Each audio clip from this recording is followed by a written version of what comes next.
more with Jeff about the John Kennedy ad. Call a crackhead. Also on the guest list today, we are going to talk with Maggie Spurlock from the Baton Rouge Area Chamber at 7:15 about Phase 2 of BR Works. We're talking about workforce development there. We will be talking with Dr. Cade Brumley about a number of things going on in and around schools throughout the state, specifically when it comes to school safety.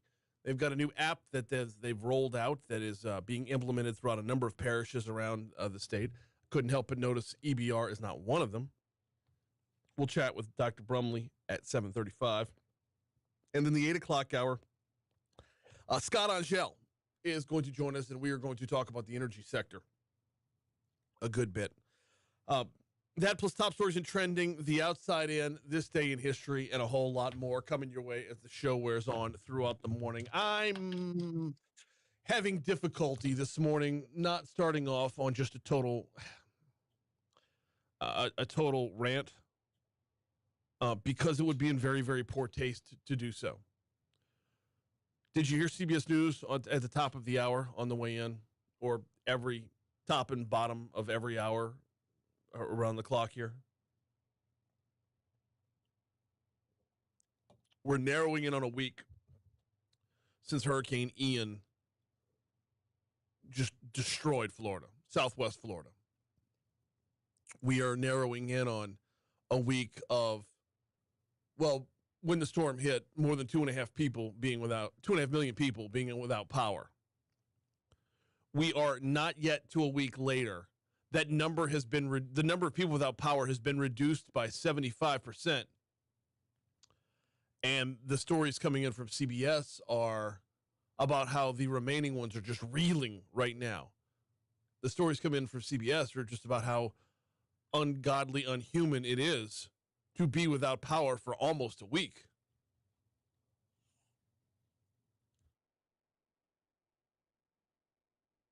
It's tough to sit here in South Louisiana going through what we've been through the last 2 years and say, yeah, like Bruce Willis in Die Hard, welcome to the party, pal.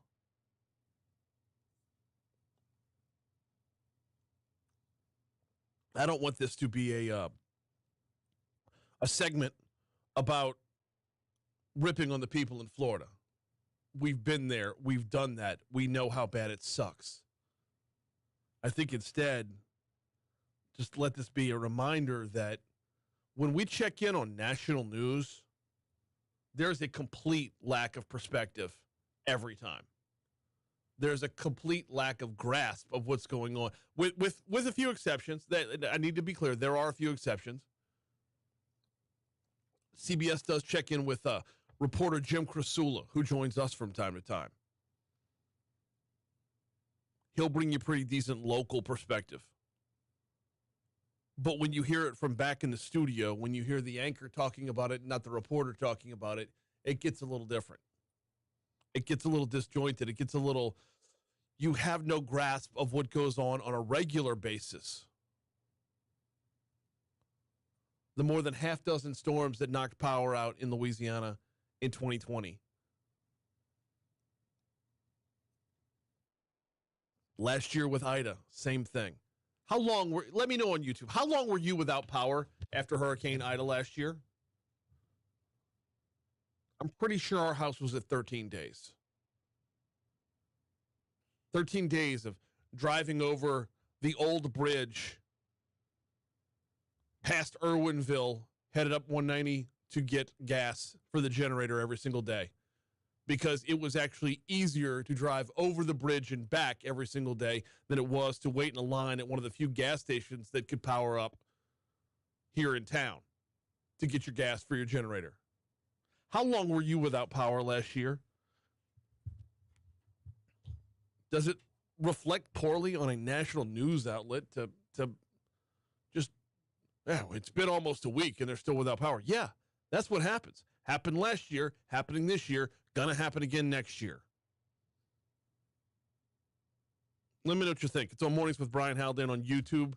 Go ahead and subscribe while you're there. We got a break. We got a lot of sports to cover. Brian Kelly was at the podium yesterday for his weekly press briefing as LSU beats Alabama last week, gets ready for a top 25 matchup versus number 8 Tennessee this week. We will have audio for you next, right here on Talk 107.3.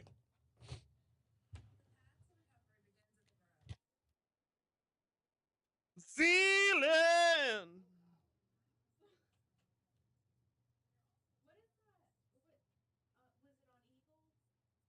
Huh? Talk 107.3. We carry Westwood One's coverage of the Monday Night Football game. About 8:27 last night. I don't know the exact time. Cade sent it to me. So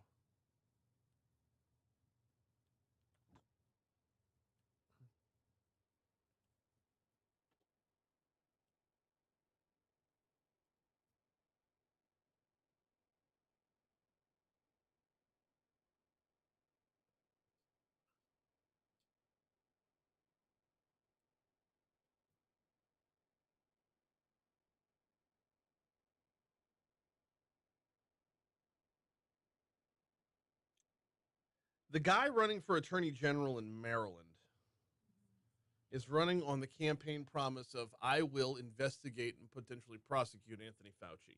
That's his whole campaign.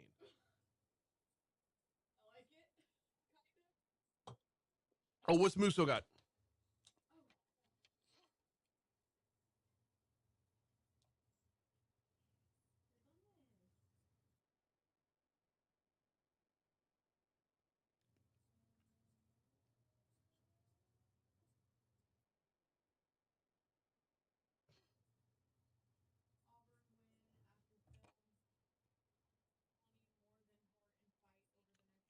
More than heart and fight.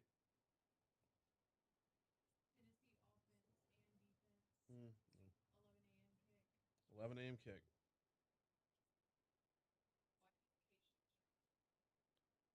Yes.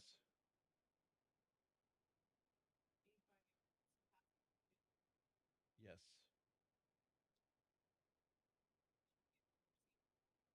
That's all we're going to have time for.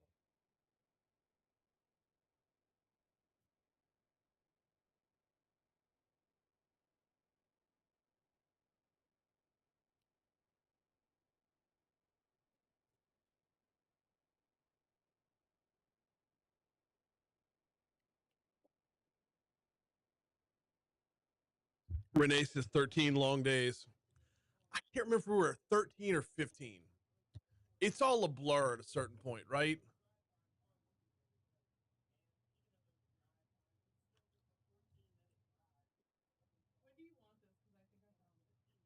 What? Oh, probably the 8:35 segment. So you have time to like save it into Adobe and whatnot.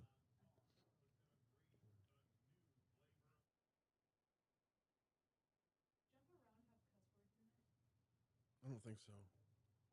I know all the words by heart if I'm singing along, but not ahead of time. Pack it up, pack it in, let me begin. I came to win, bet on me, that's a sin. I won't as slack up, punk you better pack up, try to play it. No, they don't.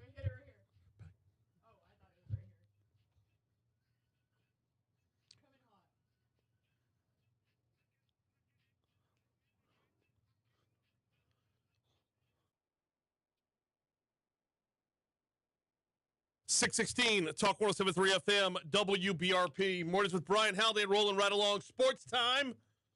Woo! Brian Kelly at the podium yesterday. I love when, okay, hesitant to do this as well. I love when coaches follow the formula of you win, you're not satisfied. You follow that with a loss, and you're proud of your guys. I kind of let the air out of the balloon. I hate doing that.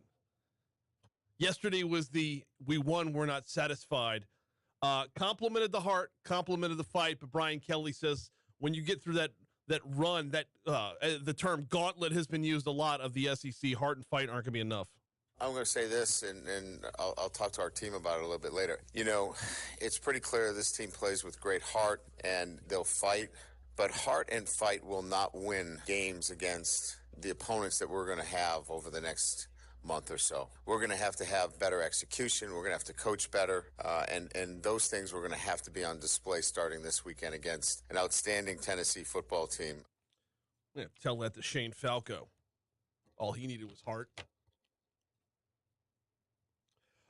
This coming weekend, we will have an 11 a.m. kickoff. That has been the cause of a lot of angst and ire. Coach Kelly sounded off on that.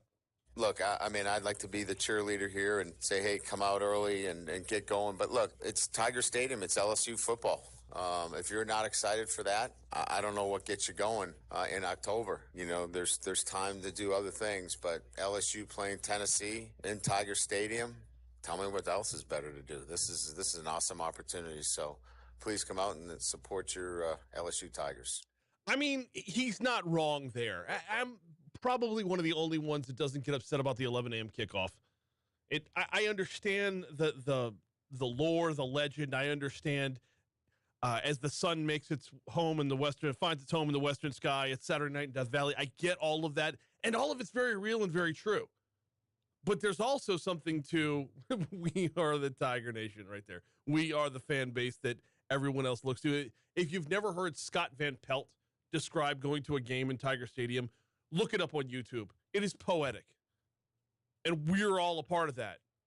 And we should be able to have the resiliency to say, hey, I can day drink with the best of them. Kayshon Boutte has not had the season thus far that a lot of people thought he would. Kayshon Boutte is supposed to be the best wide receiver in the country, if not one of. And he has struggled. Coach Kelly sounded off on that. Part of this is building trust with a new quarterback. You know, obviously we're trying to get him the football. He's getting a lot of double coverage. You know, we're still winning. He's happy that we're winning. All those guys that make decisions about who the best receivers are in the country are still going to look at Kayshon and go, that's a really, really good wide receiver. Numbers are numbers.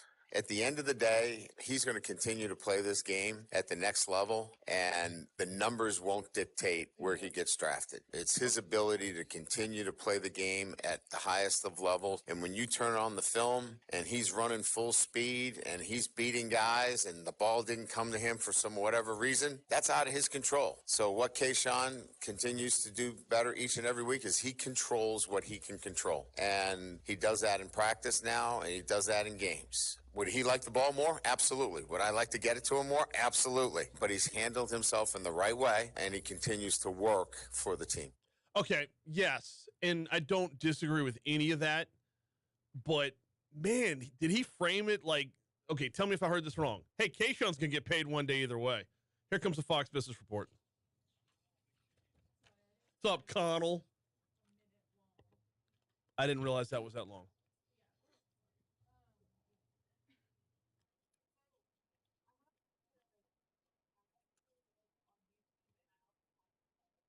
Yes, it's the ad's going to come first. And I've got it mapped out the way it's going to go. Don't worry about it. Yeah.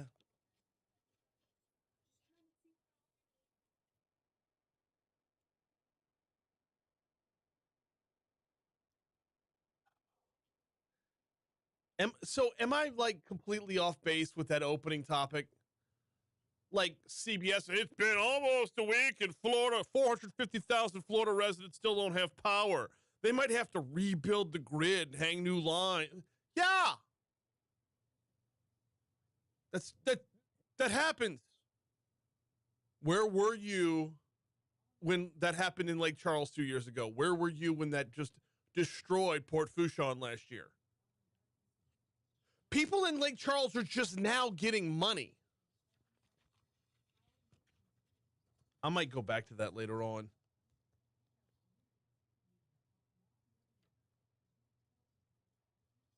Join who? T2T.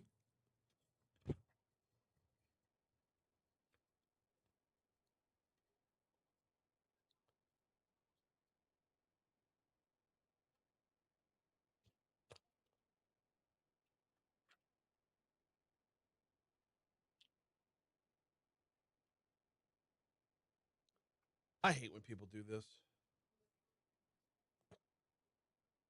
They absolutely write out the questions. Like, I was like, hey, could you send me over one or two talking points that'll be a jumping off point for conversation? And they just wrote out questions word for word.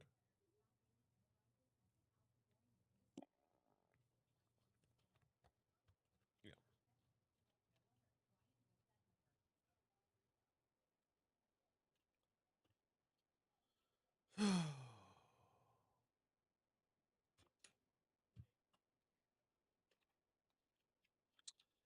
Don't want to see another generation drop.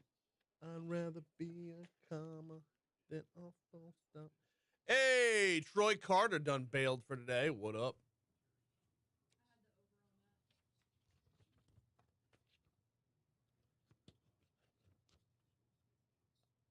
It's all good. It's all good.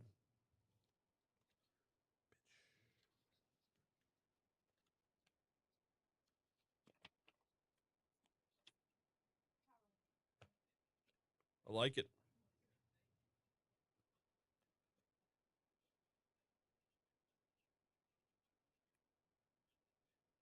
The people writing these goofy stories have never been through a hurricane and likely hasn't even visited a ravaged area. I completely agree. Well, that's why I give pass to Jim Crisula. Every time we have Crisula on, he's got a little more of a I, I'm walking around, I'm seeing the damage. Of course, it's going to take weeks to rebuild a power grid. Look at it on the ground. Snapped power poles. Snap. When the poles are snapping like a Slim Jim.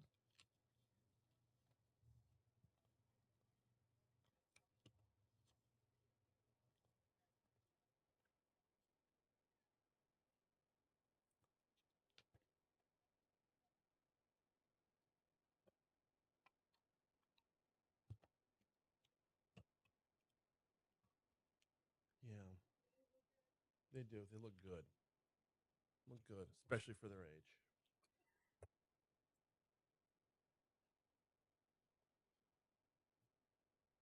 Somebody the other day told me I look good for a bigger guy. Fuck you.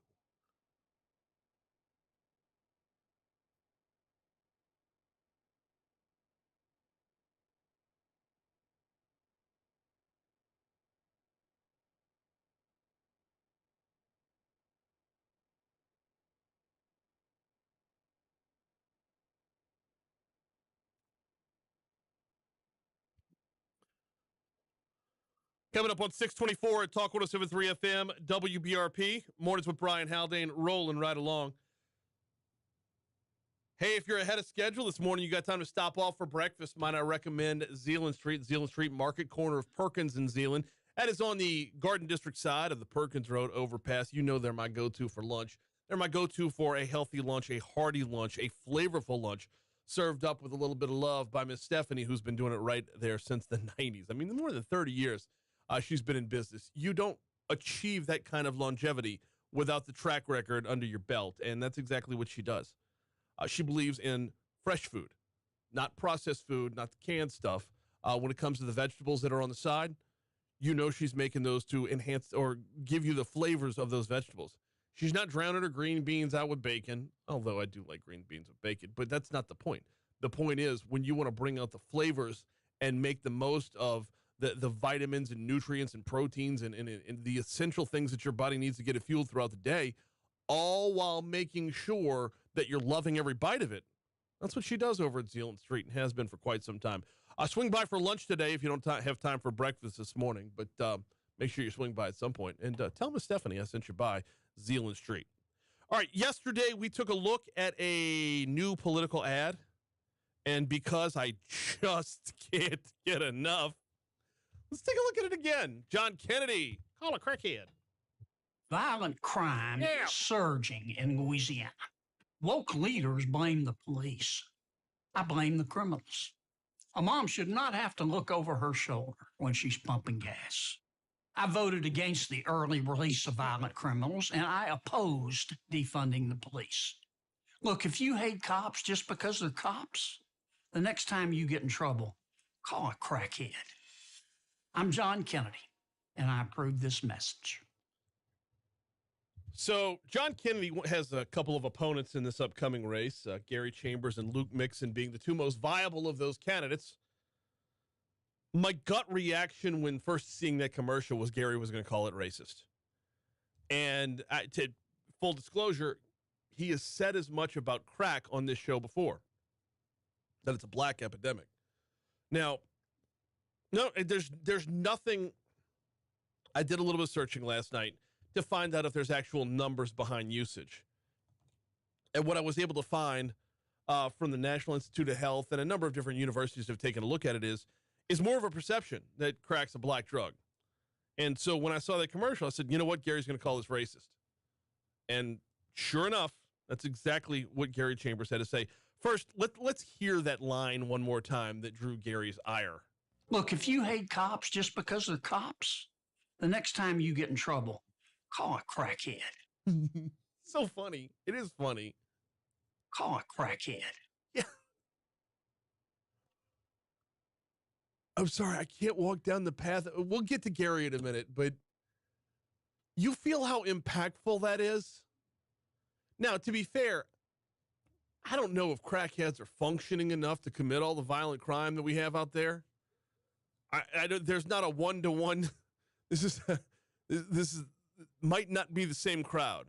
Like if you're smoking crack, I don't think you're hunting people down and shooting them on a regular basis. Maybe the next time you need a fix. Maybe. I don't know. I don't know the numbers there. But it's an impactful ad nonetheless. Chambers says it's racist because it's directed at a certain subset of the population. He says crack cocaine users are not the only ones responsible for the state's high crime rate. And he ain't say nothing about opioid addicts, meth addicts, none of that other stuff, because he was trying to talk about a specific subset of people that he doesn't give a damn about serving in Louisiana. He was talking about criminals. He probably should have said criminals. But honestly, if he says criminals, he doesn't draw your attention as much as if he says crackhead. Oh, a crackhead. That is going to be stronger every single time. Chambers says this is another classic one-liner from Kennedy that doesn't help Louisiana. We need leaders who have real solutions to the problem in our communities, not cowards like John Kennedy who drop one-liners and do nothing on the job. What we need in Louisiana is to have leadership who doesn't call for a defund the police perspective. Now, I'm going to be 100% fair about this. You've never heard defund the police out of Sharon Westenbrum's mouth. You've never heard defund the police out of Mayor Chief Murphy Paul's mouth. In Baton Rouge, defund the police has not been a phrase that's been used by our leadership. Down the road, however, you've seen the mayor sit right behind the defense in the trial of an accused aggravated rapist. Down the road, however, you've seen this on numerous occasions. Now, granted, Gary is always going to go for the straw man argument. Don't attack the content, attack the man. Okay, that's cool. That tells me you can't rebut what he's actually arguing against, what he's campaigning for. You got to go after him, not the rampant crime problem. Hey, are we looking at ridiculous numbers of homicides in New Orleans and Baton Rouge? Are we looking at ridiculous numbers of homicides in all the metro areas around Louisiana? Yes, we are. Should we talk about that? No. Let's call the guy who's saying it a racist. It's way easier. Way easier. In the meanwhile, call a crackhead. Let's check news. We'll talk to Jeff Crouere next.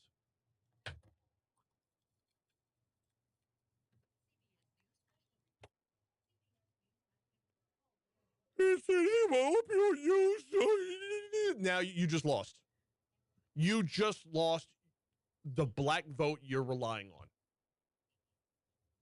Only black people do crack. Yeah, I wish I could have found some hard and fast numbers.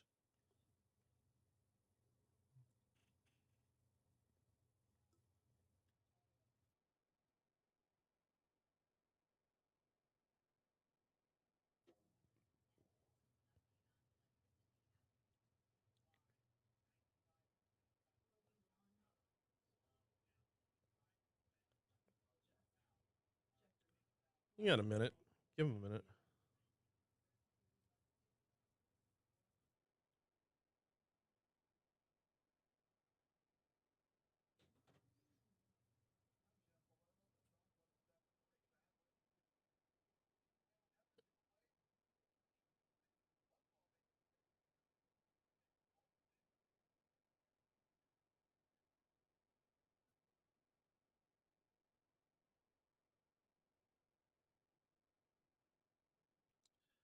The best numbers I found show that 67% of cocaine users are white. But if you break that down, um,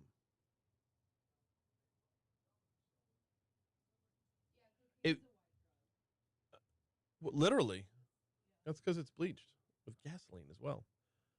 But it didn't break down into freebase coca powder or rocks.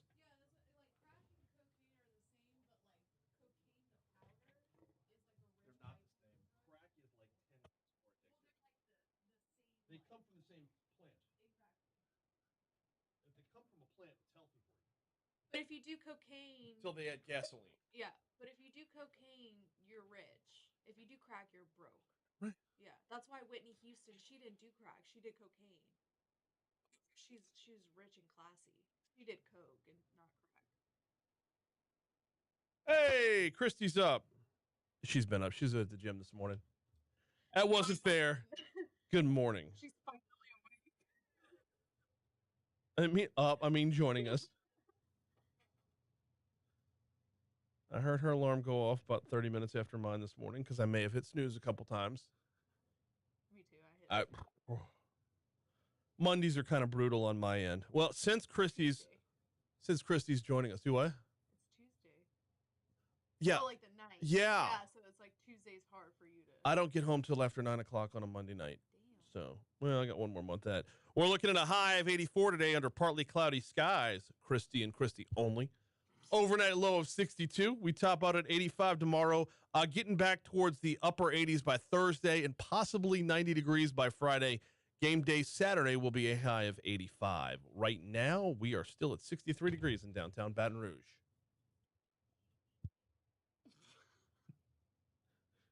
Nobody else is tagged out a weather report with a kiss. How you like that? It's custom.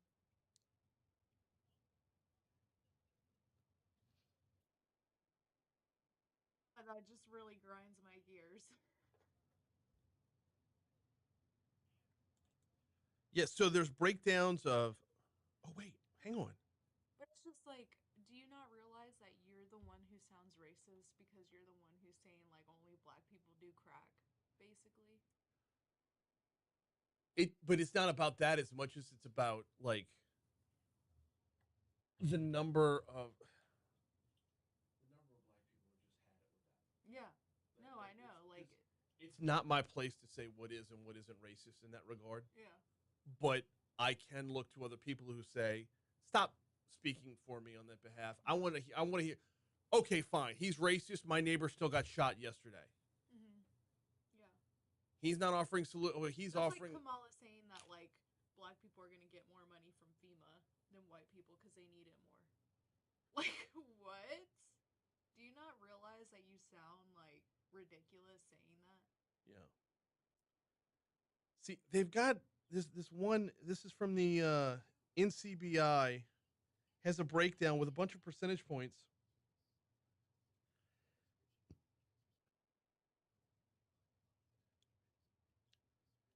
That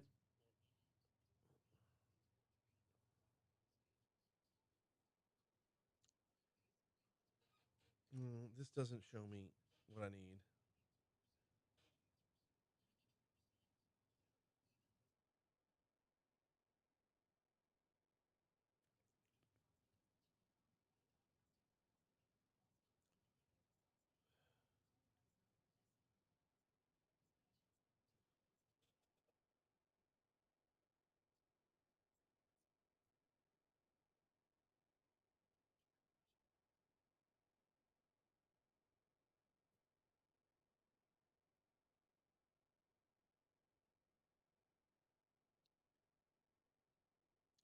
Okay. Oh, wait. I see. Last night I didn't get 25 pages into this thing.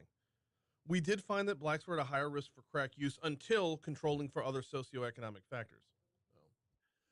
Time for us to get a look at your forecast. Here is WBRZ meteorologist Marissa Nuzzo.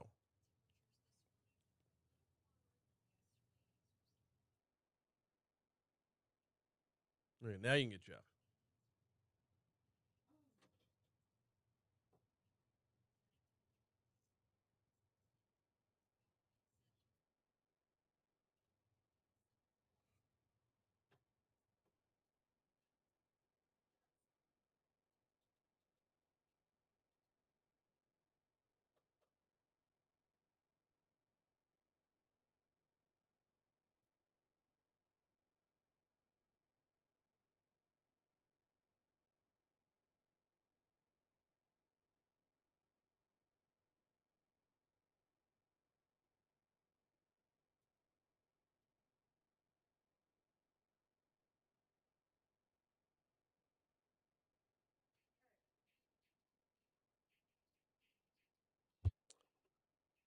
638, Talk 107.3 FM, WBRP. Mornings with Brian Haldane, rolling right along. Every Tuesday, we swing right down I-10 to get some news from down New Orleans way. The host of Ringside Politics, Jeff Crouere, joins us as he does right now. Jeff, good morning, man. How are you? Hey, good morning, Brian. Hey, I'm looking for an apartment. Might run about $2,500 a month somewhere near Jackson Square. You got anything? You got any listings available? I got a very historic building. It's called the Upper Pontalba Building, right there in Jackson Square. Very nice. How does she keep hitting with this kind of consistency? Like, if Aaron Judge could hit with this consistency, he would have passed up 61 by the All-Star break. You know, the consistency has accommodations, whether it be European travel. Now it's luxurious accommodations on Jackson Square. I mean, a fair market value of $3,000 a month. So, I mean, yeah, very nice. You know, jet-setting lifestyle, the lifestyles of the rich and famous. I mean, first class jet setting at that. No coach on right. While her city is in extreme poverty and crime and all the various issues that she's caused, you know, all swirling around her. I mean, she's in this surreal situation where she's traveling first class, you know, going to these 5-star accommodations, living in the Pontalba. I mean, it's unbelievable.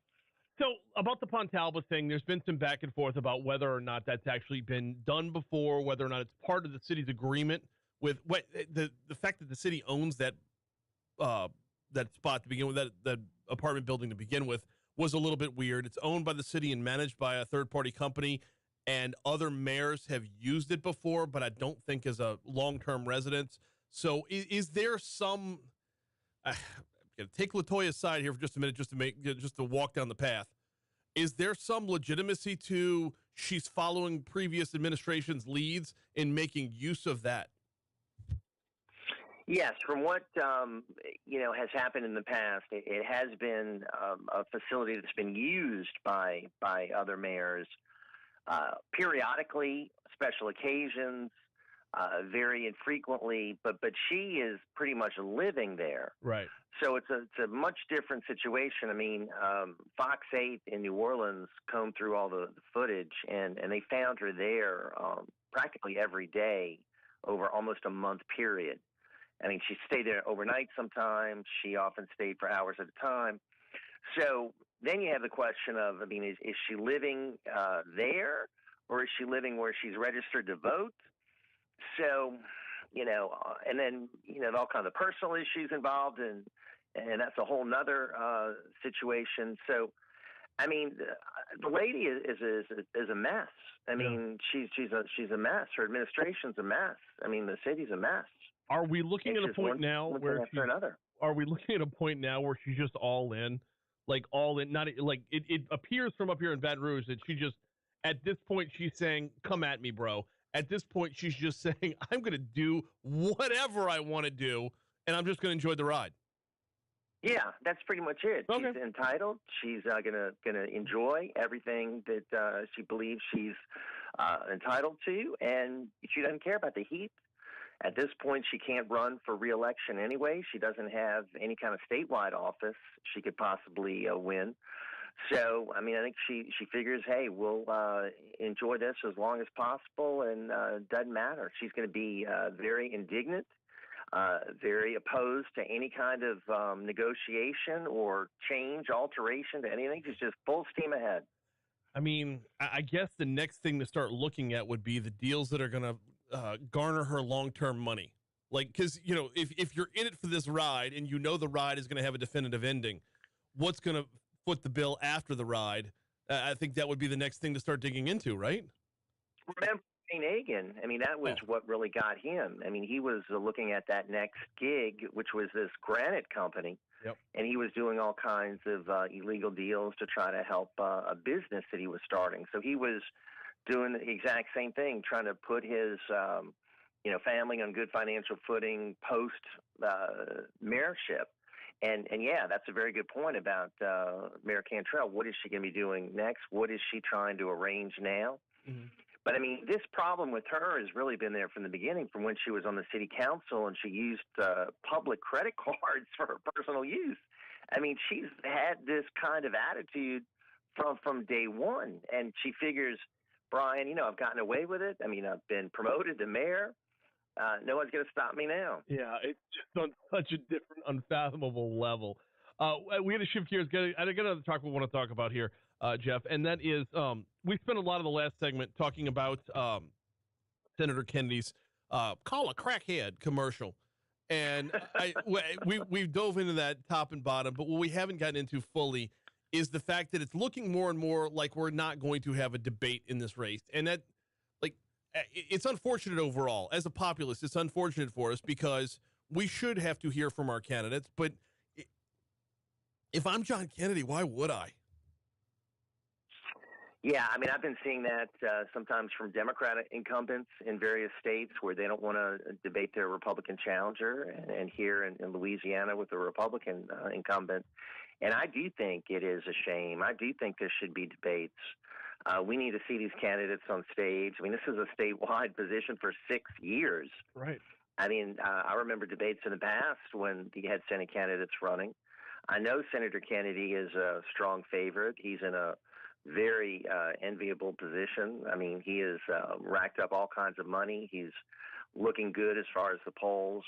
But I think the voters deserve it. I really do. I mean, he's got two opponents that have been working hard and raising money and doing their own kinds of activities. I'd like to see him on stage. Yeah, with Senator Kennedy. I'd like to see him defend his record. I mean, I think he can do it. I mean, he's literally on Fox News every day, Brian. He's well accustomed to debating. No, and so, but that's kind of the problem. I don't know if I would call that a debate, but I don't. That's kind of the problem, though. Is he has his bully pulpit in Fox. Gary Chambers has his bully pulpit via social media, but we never get to hear challenges to those echo chambers. Right. So, and right, which is, yes, good point. Yeah. It's tough when the guy who's elected is the same party as me for me to say, step up and do it. But at the same time, it's kind of, I feel like, I don't want to feel entitled, but I feel like it's owed to us as a people. No, I agree. I'm a big believer in debates, and I don't think any candidate should really win without being challenged. I mean, without there being a real examination of his or her record, and that's what a debate will provide. So I think it's a shame. I think we need to have one. And, I mean, Senator Kennedy is in no position where he has to worry about it because he can handle himself and he's in, strong shape. So I would like to see him agree to it. Yeah. Because I'm sure the other candidates would jump at anything that he would offer. No, I'm sure they would as well. And the guy I feel bad for throughout all this is Luke Mixon, who is a reasonable man, a good man. I've had him in studio a couple times. He's got a lot of positives working for him, but there just doesn't seem to be enough oxygen in any room for all three. No, and he's sort of been forgotten because, Senator Kennedy gets a massive amount of publicity, and so does Gary Chambers, really, because of the type of campaign that he's running. So Luke Mixon could maybe get a lot more support if people knew about him. Right. But I think a lot of people don't even know about his campaign. Yeah. So how do you elevate that voice? You know what? Let's pick this conversation up next week because I don't think this is going away anytime before Election Day. In the meanwhile, you got a show to get to. I appreciate the time. Jeff Crouere, thanks so much, man. All right, Brian. Thank you, sir. All right, we'll talk to you next week. We had a break. Your Money Now, traffic. We're coming back next.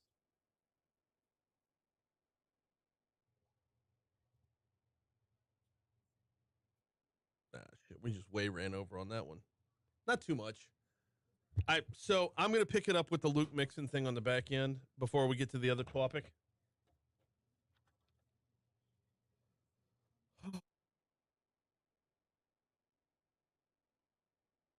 And the thing of it is, Luke's probably listening. I don't want to be disparaging of the man, but John Kennedy is always going to be over the top. Gary Chambers is always going to be like, yeah, I'm sure he does. There you go. You say that.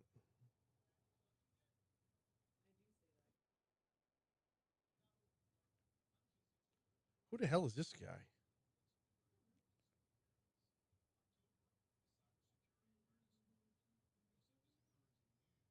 Hmm.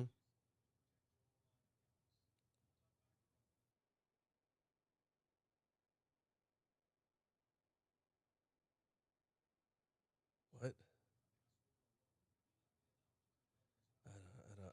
See, this is why I can't get in these conversations at all. Bleep that. Um,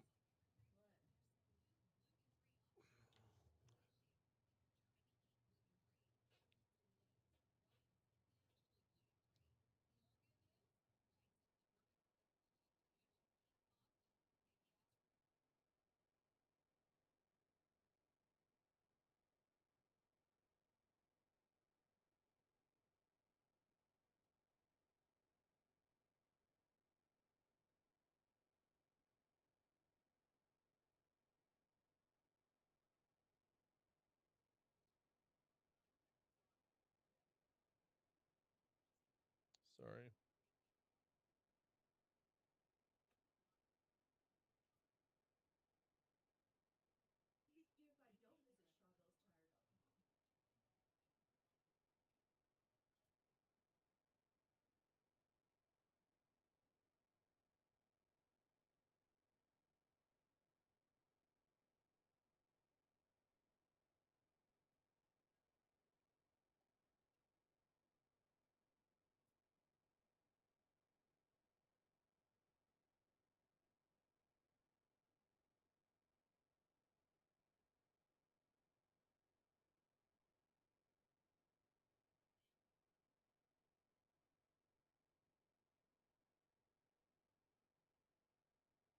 Nope, that's not it. Not bad.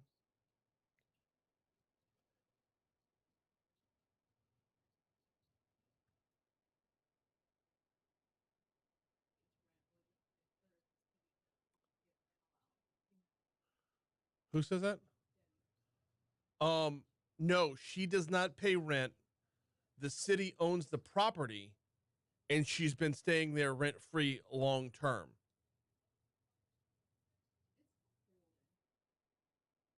Yeah. Turtle. Mm. Tactile neck. The tactile turtleneck. The tactile neck.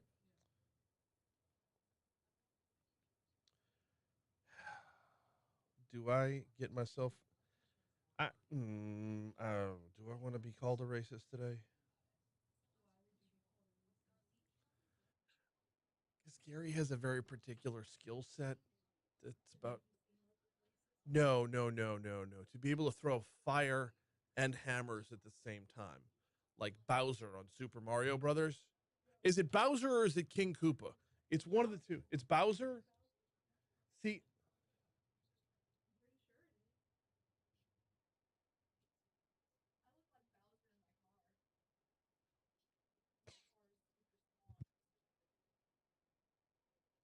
oh, I don't have my car right now.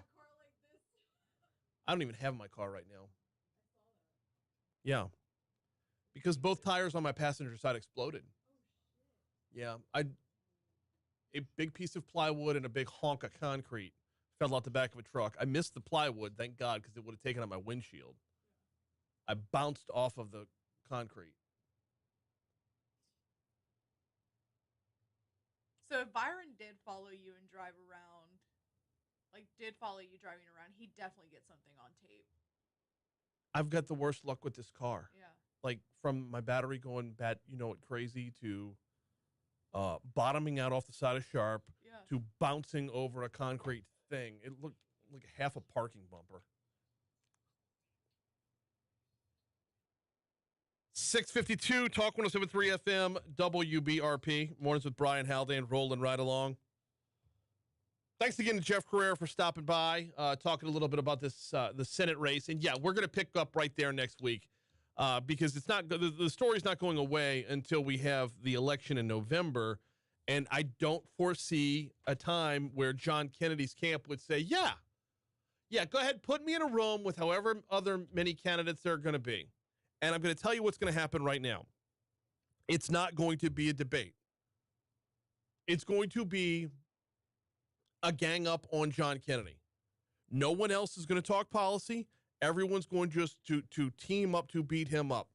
Like in those old school WWF Royal Rumbles, or WWE, I guess, Royal Rumbles, where guys would kind of team up to take people out until the numbers thinned out. Like an episode of Survivor or Big Brother where you have alliances that don't break until late in the season once they've weeded out the ones they weed out. This would be different than that because you're not going to weed them out until the end of the hour-long or hour-and-a-half long or however long debate. So you have these alliances form. Everybody teams up, piles on John Kennedy. As a voter, I don't get to hear diddly poo about the issues. All I just get to hear is 90 minutes of why he's a bad guy. That's not me saying he's a bad guy. That's what we'll hear if you put a debate on a stage with all these different people behind podiums. They're all going to team up. There's going to be a group me or a group text thread ahead of time. You hit him with this, I'll hit him with that. And left lacking will be you and me. Left lacking, left wanting will be the voter who says, hey, we got problems here in Louisiana. Can I at least hear about what you want to do about those? Would there be any voice in the debate that says, I am not going to mention my opponents, none of my opponents by name. I'm here to tell you what my beliefs are and what I stand for and what I plan to do should I be elected to the position. Is that even possible?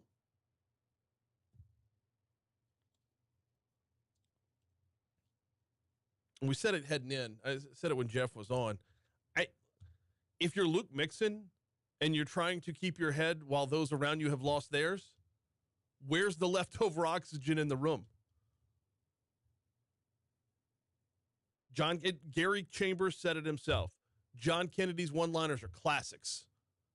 Well, that's what's going to garner column inches. That's what's going to garner sound bites. That's what's going to garner headlines. And if you're Gary, you have the ability to throw multiple weapons at your opponent at the same time. Like who's the bad guy in Mario Brothers? Can throw the fireballs and the hammers at the same time? Like Gary is ambidextrous when it comes to attacks.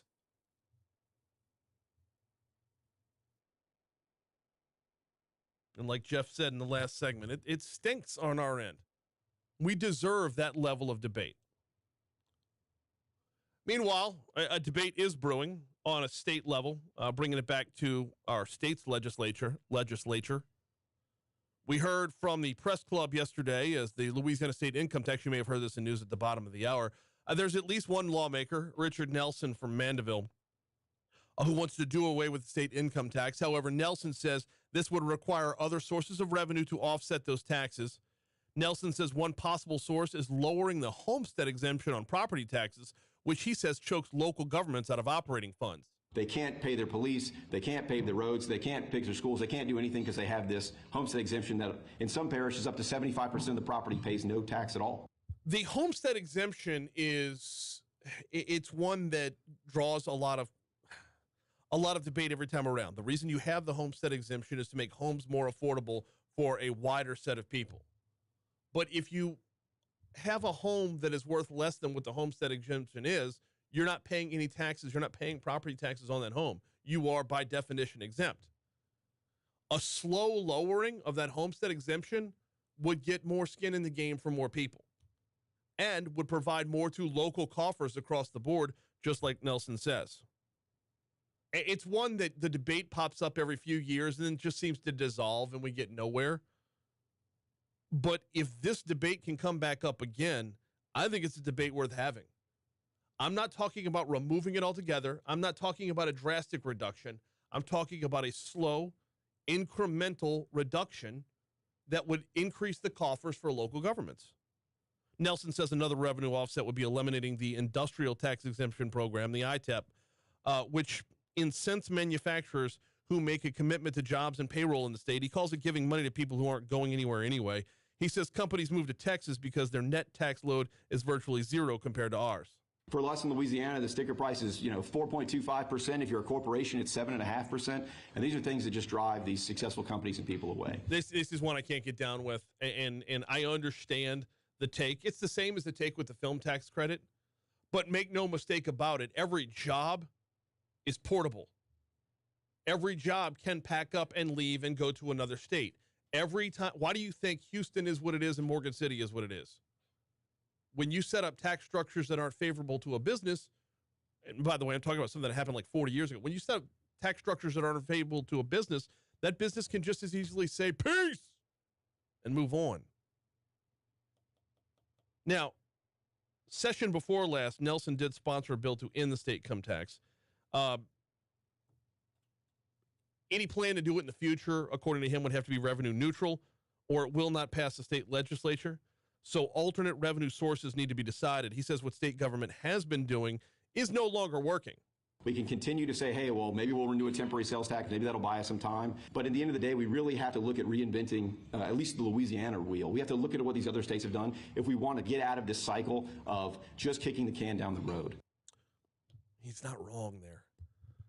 Like, there are going to be many, many details that are disagreed over, and none of them can be deal breakers. They all have to be on the table. It might come around to, dare I say it, at some point, a whole new state constitution. That is one of my soapboxes that I get on regularly. Eventually, we're going to have to get there and say, this piecemeal thing we've developed over the last 50 years, it might be time for it to go. Time for us to check CBS News. Here comes the World News Roundup on Talk 107.3.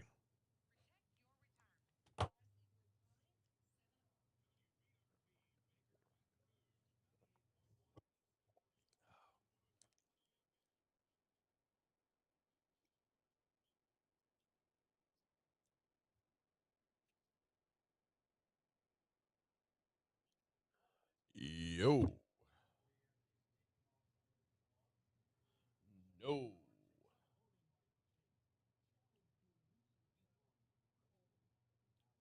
What? Do you want me to go get my World War II space heater?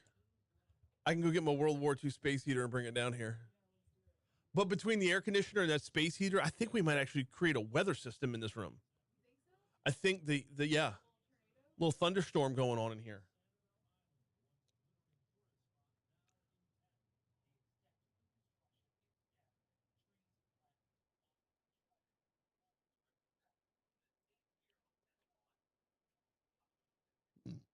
Scusi.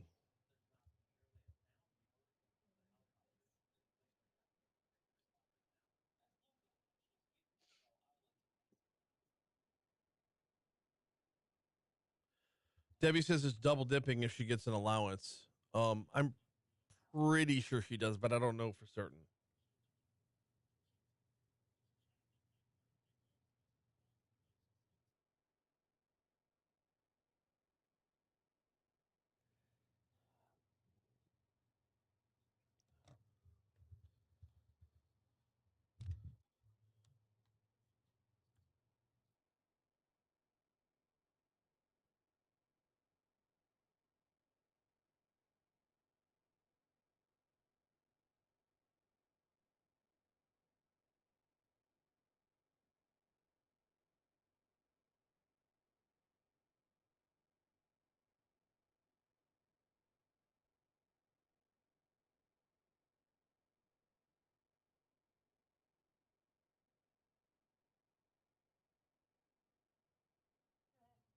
Yo.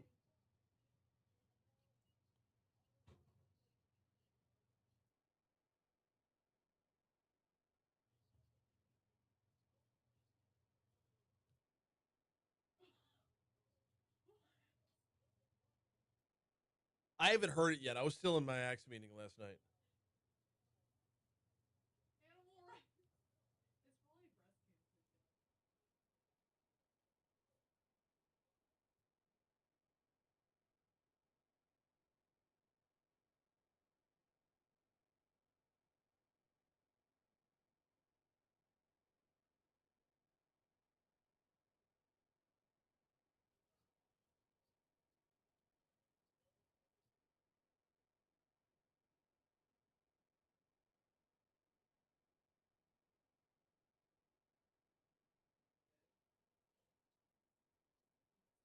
Yeah, that's cool.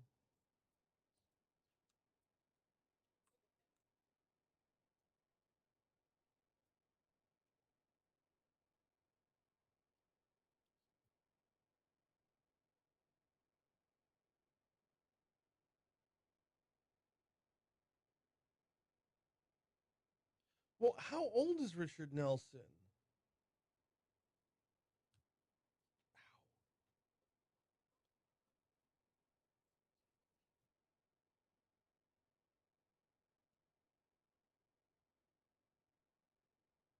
Should I text him?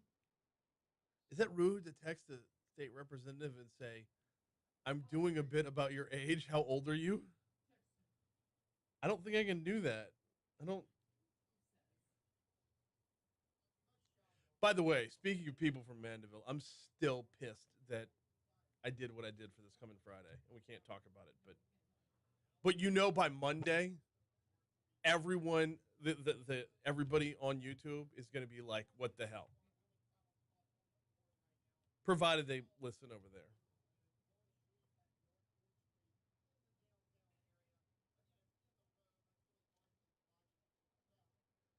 Here's what I want to find out. I want to find out if Richard Nelson was born after the band Nelson made the Billboard Top 40. Meet Richard. He's got 3 kids.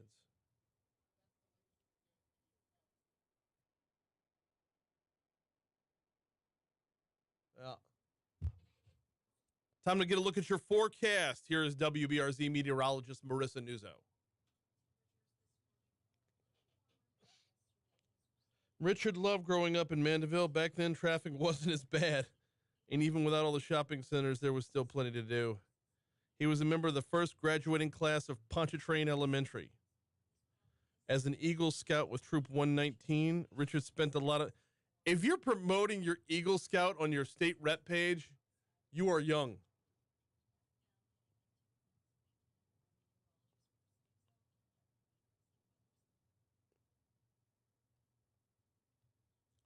Okay, I can't keep chasing after this. I gotta go. What was that band Nelson? What was their big song? Was it like After the Rain or something like that?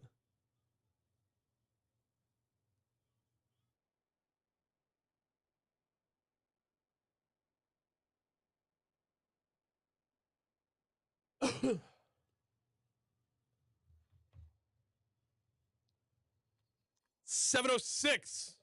Talk 107.3 FM, WBRP. Hour 2 of Mornings with Brian Haldane coming your way right now. Fun first hour. Kind of all over the place. Fun nonetheless. We got a busy hour this hour as well. We've got Maggie Spurlock from the Baton Rouge Area Chamber coming on our next segment. We're going to talk about phase 2 of BR Works. We're basically talking talent development in and around Baton Rouge. Also this hour, Dr. Cade Brumley is our state's superintendent of education. He's been making a little bit of news this week, to be sure, talking about a partnership with Crime Stoppers throughout greater New Orleans that was announced yesterday. I believe that was announced yesterday. That does a lot when it comes to an anonymous reporting tool for, like we talk about in our eye care segment once a month with Crime Stoppers of Baton Rouge, the if you see something, say something. Well, they're moving it to app form down in New Orleans and actually through a number of parishes or school districts within the state. Also, there's going to be a number of items coming up at Bessie's meeting next week, which actually a week from today, if I'm not mistaken, about possible high school accountability shifts. We'll dive in on that in our 7:35 segment. We are getting you to top stories and trending in just a minute, but I do need to remind you about the folks over at St. James Place. If you're approaching retirement, if you're looking at that next chapter of your life, I highly suggest checking out St. James Place. Now, there's been myths and rumors about what St. James Place actually is. It's a nursing home. No, so much more than that. Retirement community, all-inclusive life plan community. If you're approaching retirement or have just retired and you're opening up that next chapter of your life and you want to make the most of that next chapter of your life, visit stjamesplace.org or call 215-4500. They're over there on Lee, not too far from Highland. Beautiful campus, wonderful amenities, great social calendar, ton to do, all-inclusive life plan community, whether you're talking about independent living, assisted living. Yes, they do have memory care and nursing care when the time is right, but you can help map out that chapter of your life by giving them a look. stjamesplace.org, St. James Place. Live life well. Time for top stories and trending. Let's go.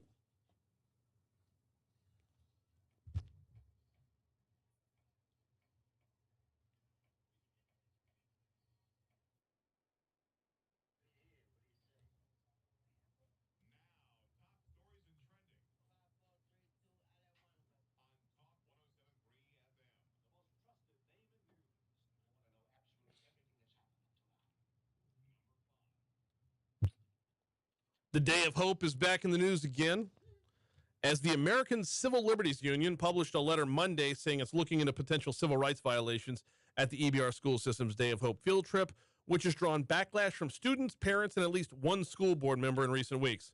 Since the system bused roughly 2,000 high school students back on September 20th to the Living Faith Christian Center for the event, which was initially billed as a college and career fair, complaints have come in from attendees and parents about the trip. Many of those claims framed it as a religious retreat where students were separated by gender. Some parents alleged that boys were treated to games and prizes while the girls were made to listen to discussions of sexual abuse and other traumatic topics. Others claimed students were denied lunch until they registered to vote. Last week, a group looking into to fund possible litigation in response to the event has even asked more attendees to come forward with their experiences. That would be on the Day of Nope website that we talked about right here on this show. The water in the Mississippi River is getting kind of low, and it's limiting the amount of grain that can be shipped via barge along the river. Ag Commissioner Mike Strain, who I believe joins us next week, says 99% of the water in the Mississippi comes from northern states, but after little to no rain, this is hindering agricultural shipments.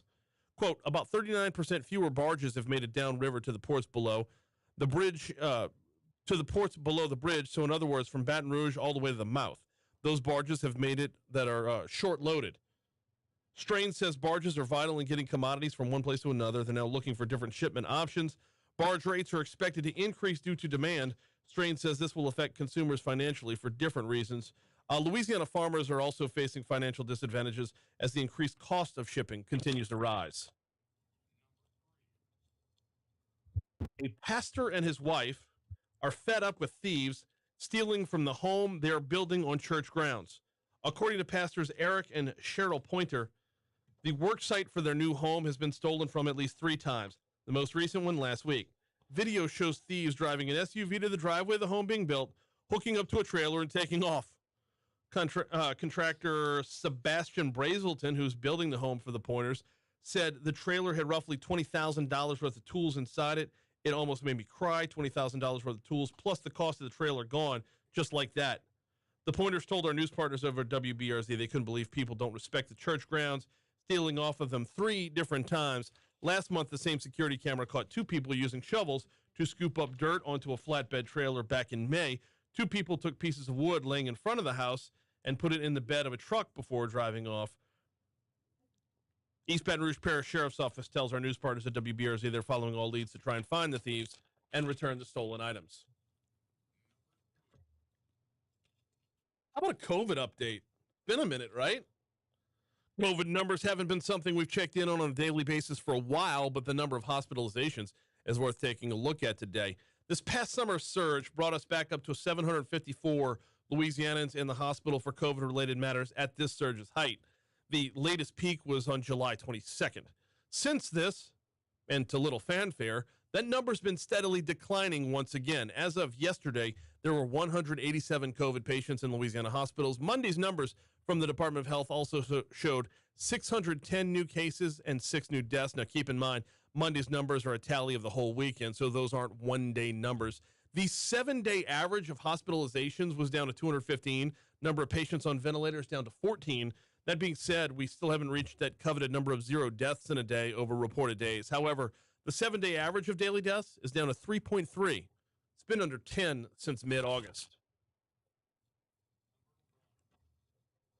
Louisiana co-op crews are assisting other co-ops in Florida. 15 Demco team members left last week, making their way to areas that took a direct hit from Hurricane Ian.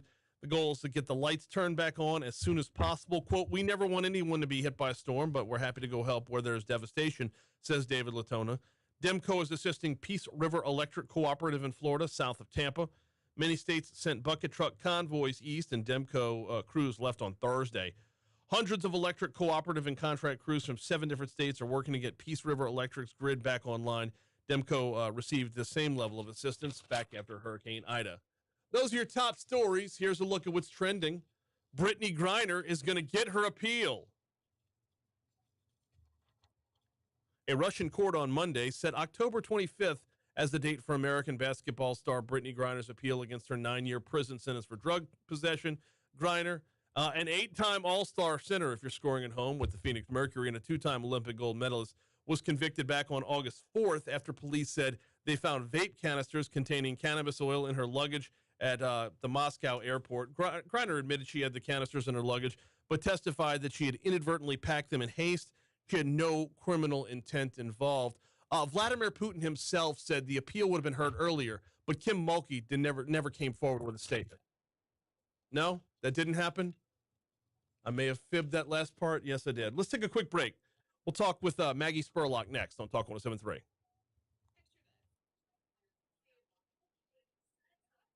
Then this whole thing would be over right now. This whole thing would be over right now.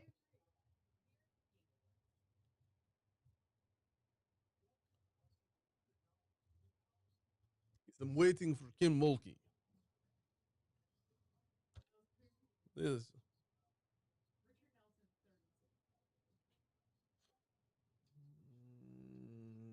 Nelson made the charts in 1990. So Nelson was being born while Nelson was making the charts.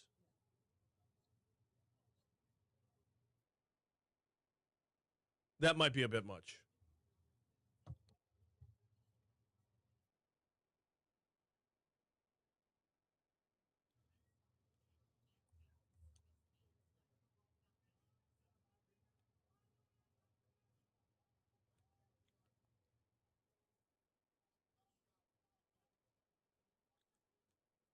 Hey, when we get back in, can you grab me something off the printer, please?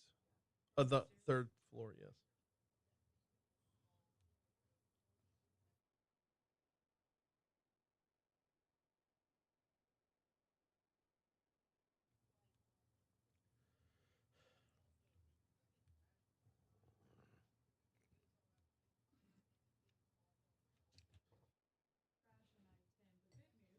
Yeah.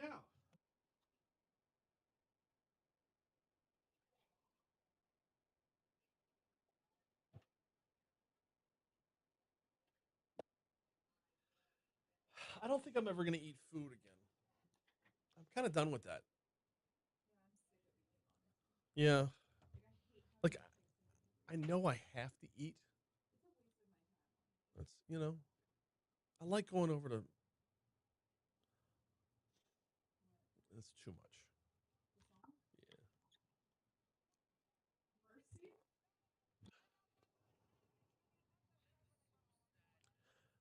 716, Talk 107.3 FM, WBRP. Mornings with Brian Haldane rolling right along. Time to talk a little business in Baton Rouge. The Baton Rouge Area Chamber's Director of Talent Development, Maggie Spurlock, is going to join me now. Let's talk about Phase 2 of BR Works. Maggie, good morning. Welcome back to Talk 107.3. How are you? Good morning. Thank you so much for having me on. No, glad to have you on. Glad to be talking about this. Okay, let's backtrack before we get to Phase 2. What is BR Works?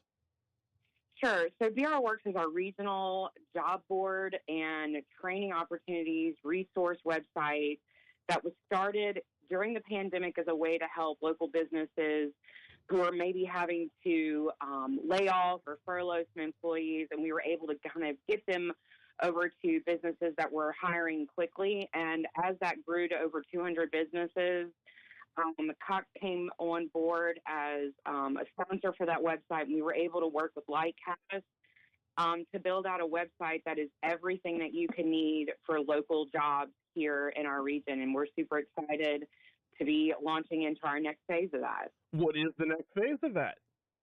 Sure. So the next phase, we have worked with our local higher education partners, everybody from LSU, Southern, BRCC, Fortis College, Medical Training College, and Delta College, and probably a few others that have come on board and have uploaded their courses They're regional programs that our underemployed or unemployed local residents can go to while they're looking for jobs. They can find that job that works for them now, but they're also able to go to that upskilling tab and find a course that may be that next piece in the puzzle to help them find that next step to that next aspirational job.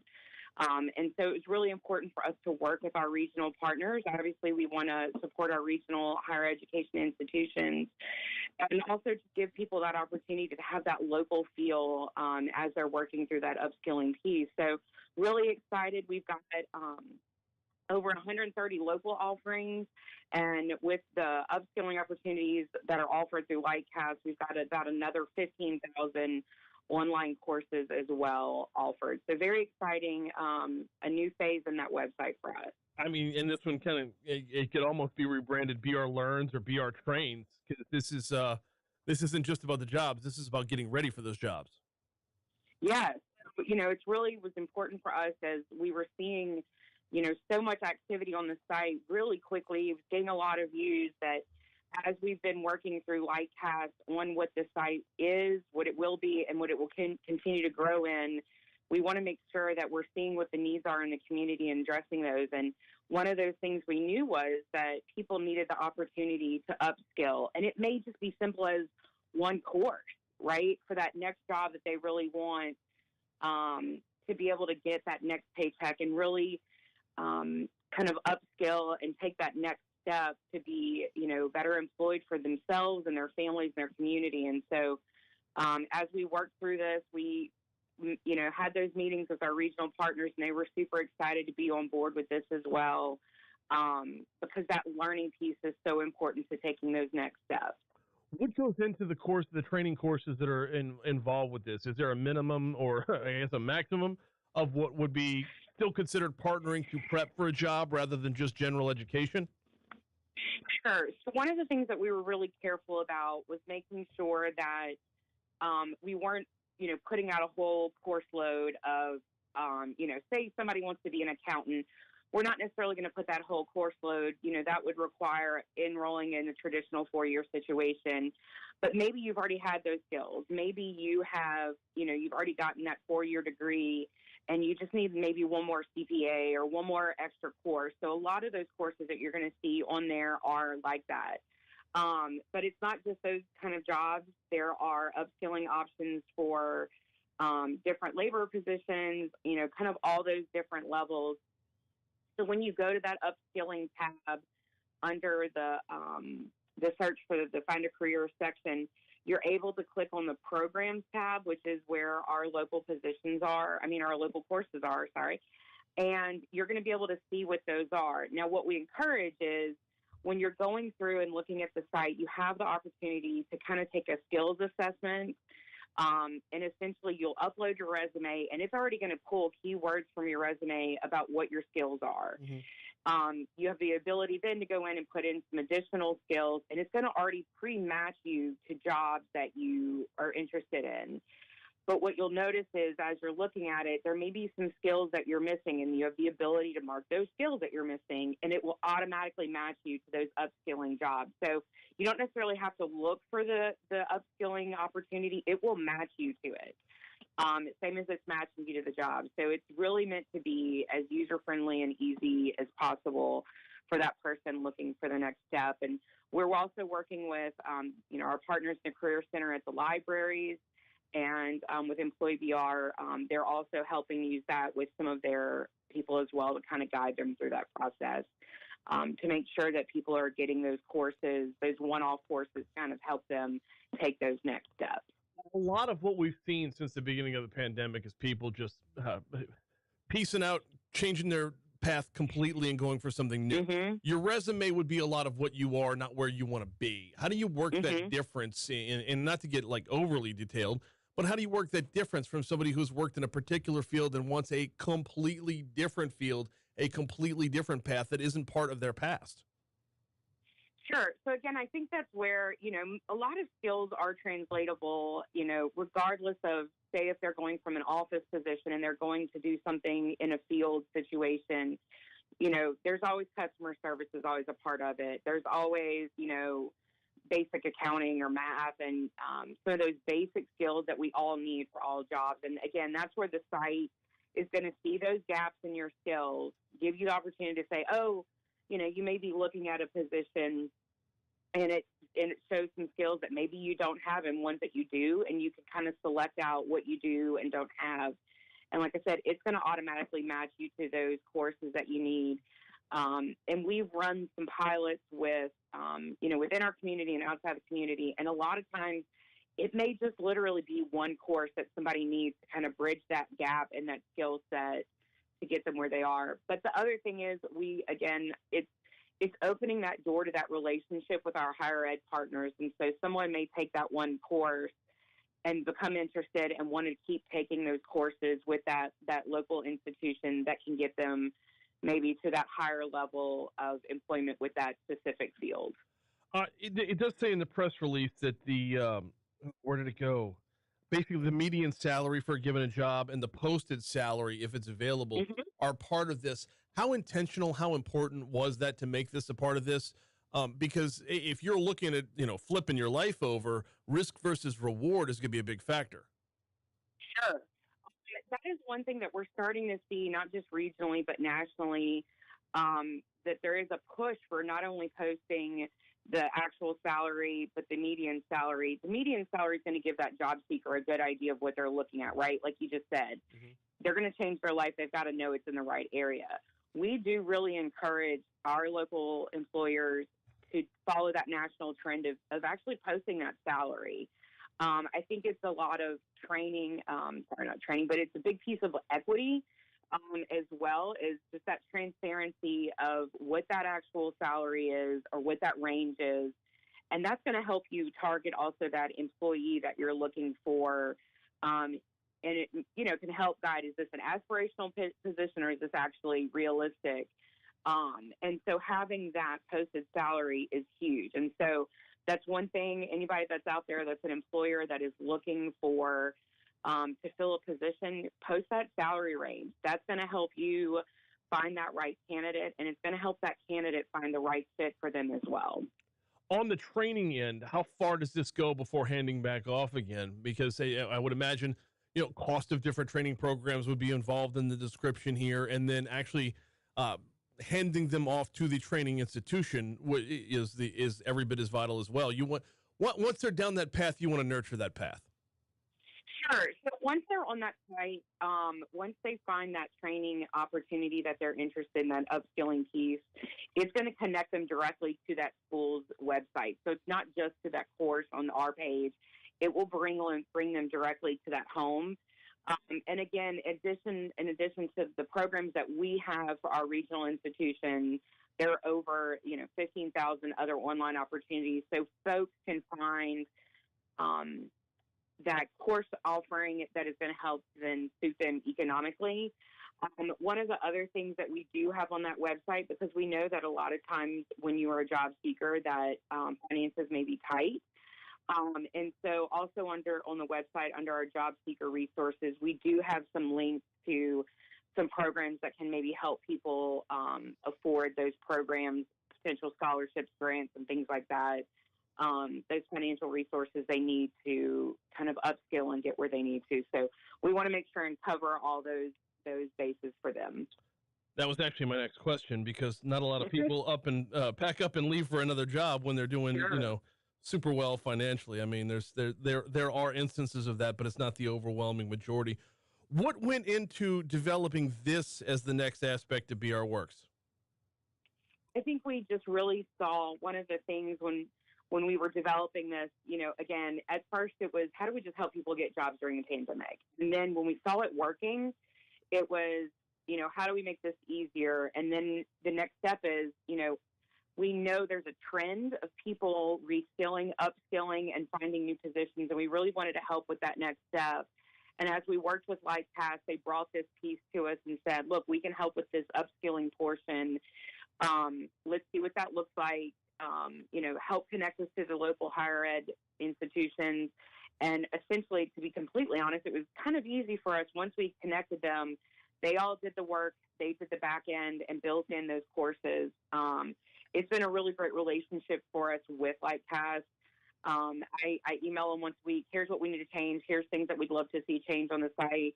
Here's some aspirational things. So I would hope, maybe in another 6 months, I'll be on here to chat about, something else that's new and exciting coming up with the site as we're working through newer things. And so it was just really important for us to make sure that not only are we offering the jobs, that we're helping people upskill to kind of raise that level. Talent attraction is a big piece of what we're doing at BRAC, but so is also talent retention. And so we want to make sure that the folks that are here in town that are job seeking or looking to upskill have every opportunity to do that. And that's what we wanted to offer with this piece. We got Maggie Spurlock from the Baton Rouge Area Chamber for another minute or so. Maggie, I believe I saw LSU Southern, BRCC, Fortis College, Medical Training College, and Delta College on here. And it says online courses from national learning platforms such as, I believe it's pronounced Udemy. Is there room for more training places to sign up to take part on that end? Absolutely. So the one thing I always say is if there is another institution that is offering any kind of courses to help people upskill, to reach out to me.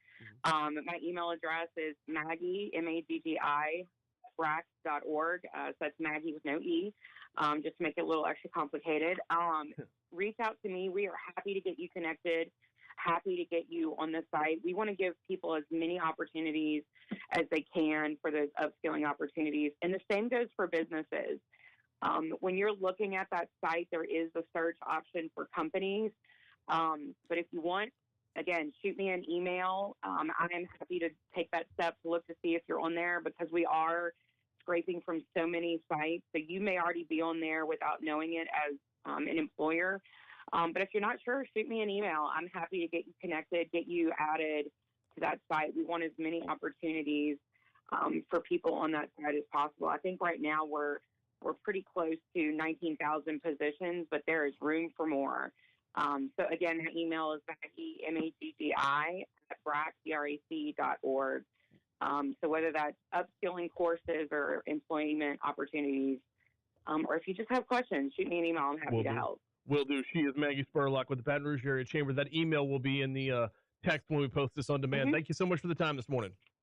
Thanks so much. Have a good day. You too. Here's CBS News.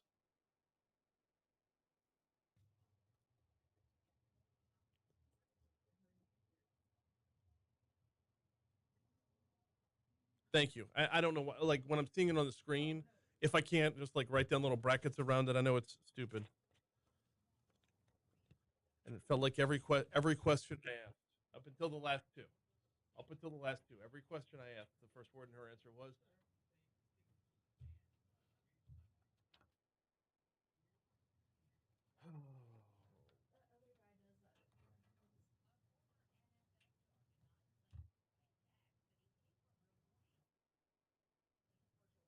oh.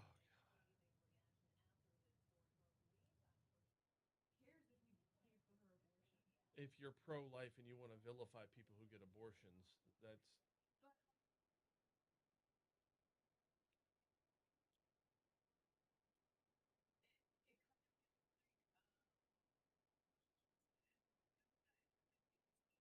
for being a hypocrite.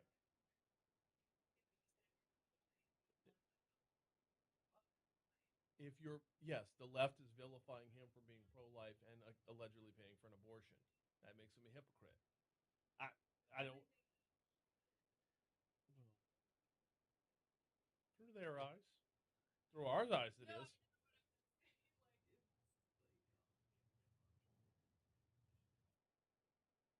Nobody works through a frame of I'm doing the right thing. Everybody works through a frame of the other guy's worse than me.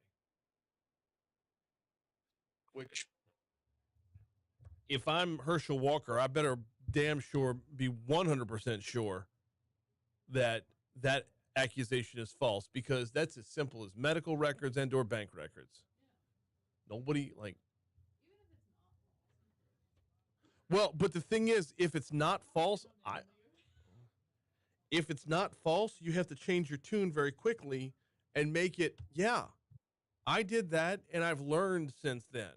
But once you come out and say I didn't do that, you're stuck.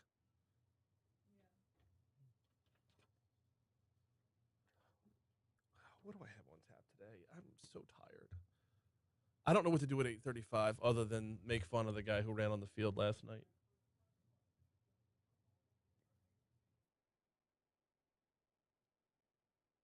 Because Congressman Carter is a no-show again.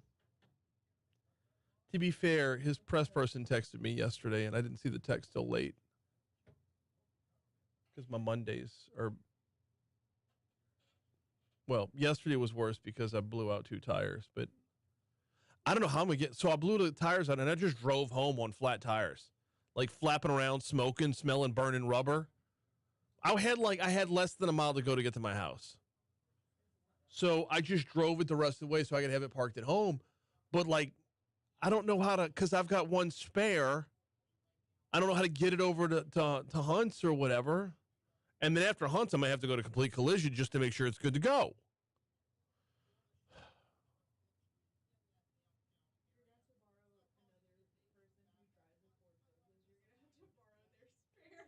I'm thinking about just jacking up my car, taking both tires off, and bringing the tires themselves in and not the car in. That might do it.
Let's see here. Got a couple comments to catch up on. Byron says, my mother's going to St. James Place this week. Can't recommend it enough. I'd like to hear it, man. It's so Byron knows that, like, that is 100% true story. Like, it's not a nursing home. And yes, I feel like Tony Soprano every time I say it. Retirement community. It's like the Green Grove of Baton Rouge. But that campus is phenomenal.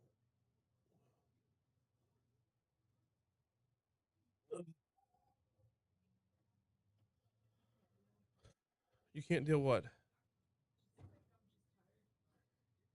And I think the cold makes me more tired. Like, I want to go into like a cryo nap. Yeah. Are we looking at a warming trend? Here's your forecast. WBRZ meteorologist Marissa Nuzzo. You can bite me with that.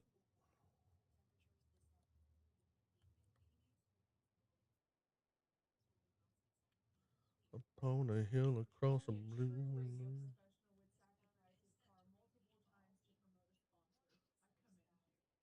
Who said that, Byron?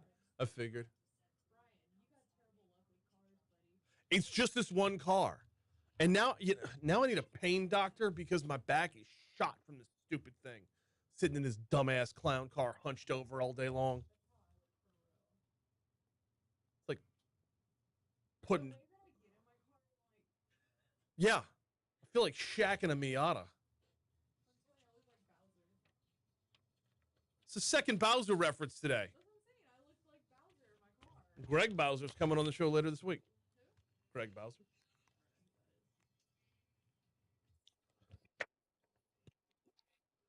Louisiana Department of Education partners with Crime Stoppers G&O to put Safe Schools app in the hands of more students. This was the headline yesterday, and we're going to dive in on this. We are joined right now by the State Superintendent of Education, Dr. Cade Brumley. Dr. Brumley, welcome back, man. How are you? Hey, good morning. Thank you for having me, Brian. No, glad to have you on here. Glad to be talking about this. Making schools safer is one thing that I'm always going to take a closer look at, and I'm glad to see it's on the agenda. with so many other things going on. What brought this to the forefront? Well, I think it really goes back to Uvalde and people's heightened interest around school safety, rightfully so. And so what we wanted to do is just try to think about a new ways using technology that's available today to give our students the opportunity to anonymously report if they feel like or see something that's not right on their campus. If you go back to school shootings, even bad things that happen on campus, most of the time another student knows something is going on and has the opportunity to speak up or not. And so sometimes the pressure of publicly saying something is too much. And so what we did is we partnered with Crime Stoppers, who has an excellent reputation throughout our state, and we expanded their app so that students and schools across the state will have the ability to download the app onto their cell phones or go onto a website and anonymously report if something doesn't seem right, or they hear something, or they see a social media post. And so roughly at the end of last year, I believe there were 9 school systems in the state that were live and ready to go and using this application. We made a push alongside Crime Stoppers, and we're right at 40 today. So students in about 40 school systems across the state will now have the ability to anonymously report if they see something or hear something. Why 40? Why not all of them? Well, I mean, some systems have other approaches that they're using or other platforms that they're using, and so we just know that Crime Stoppers has a really package deal here where everything works out seamlessly.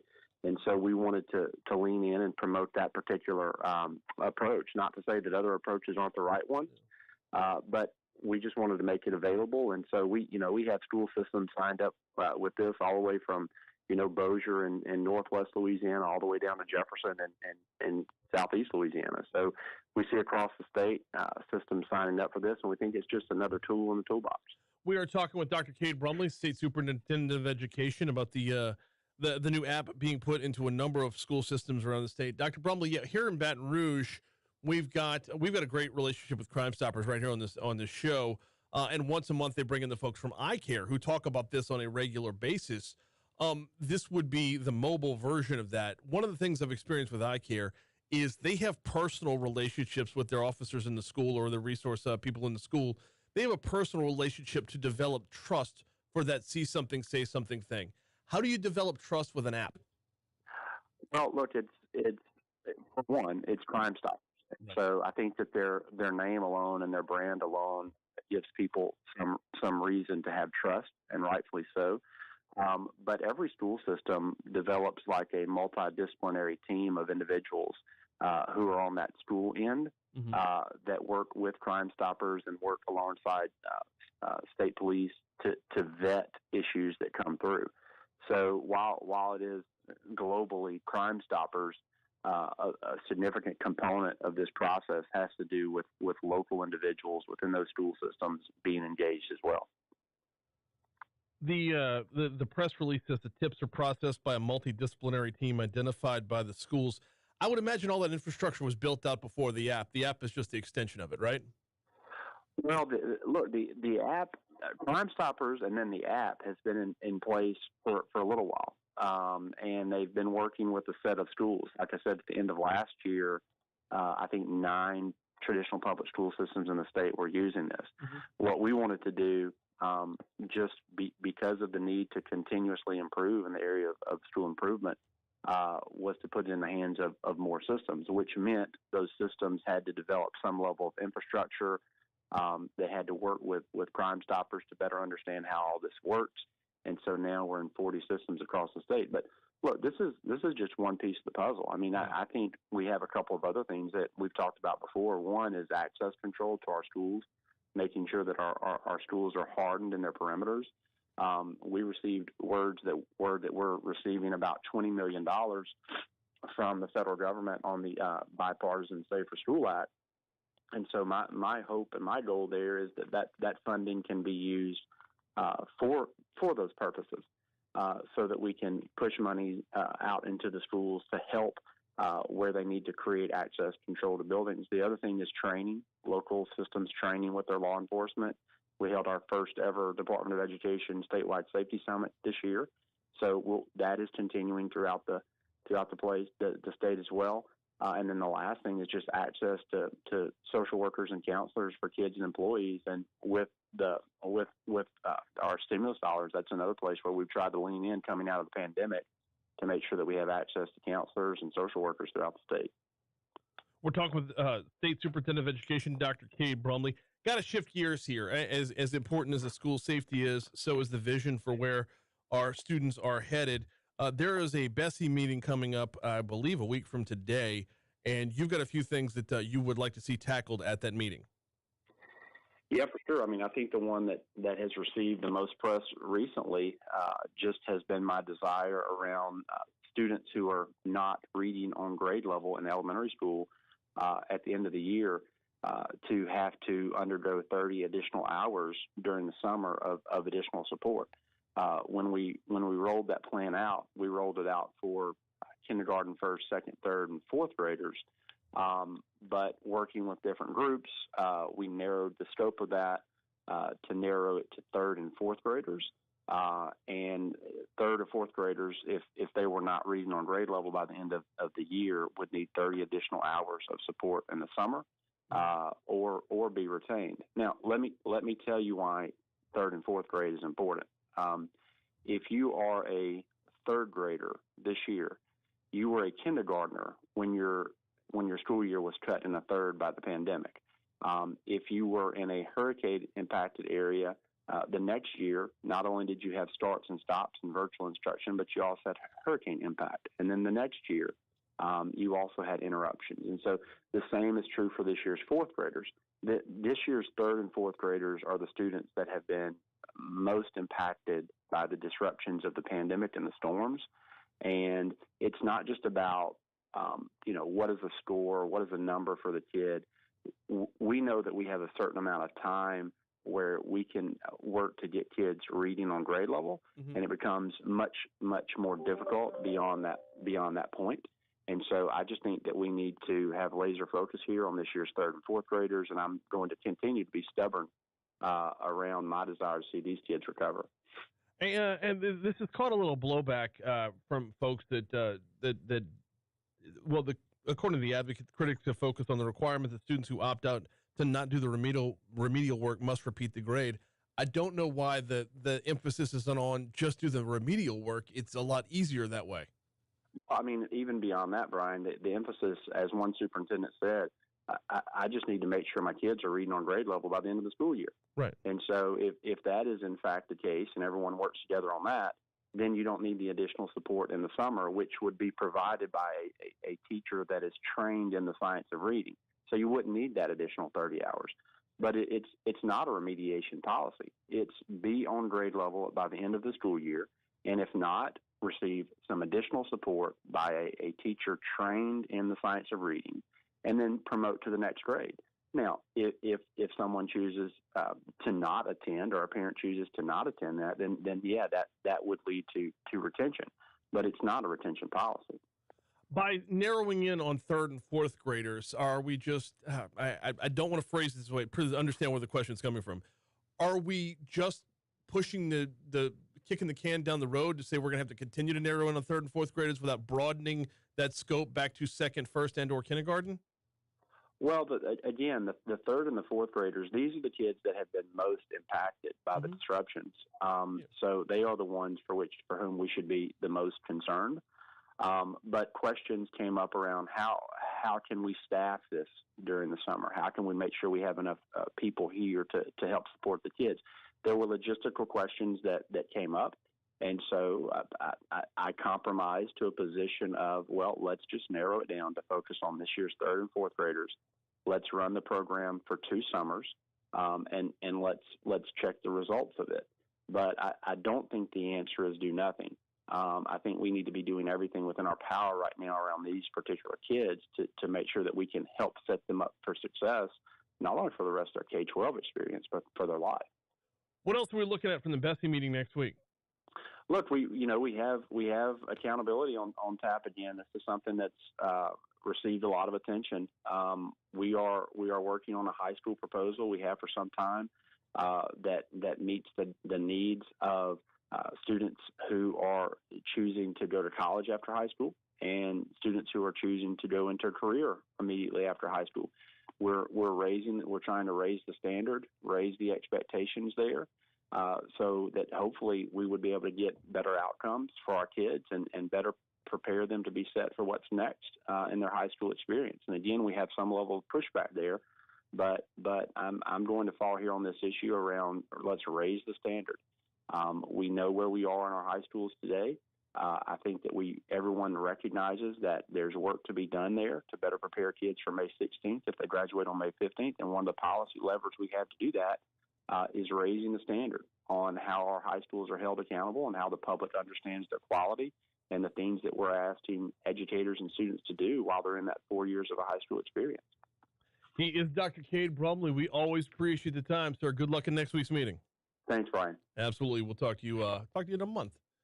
It's always a tough ask to do what is hard, to do what is going to be harder. If your third or fourth grade student is already behind with reading, it's going to be harder to catch up.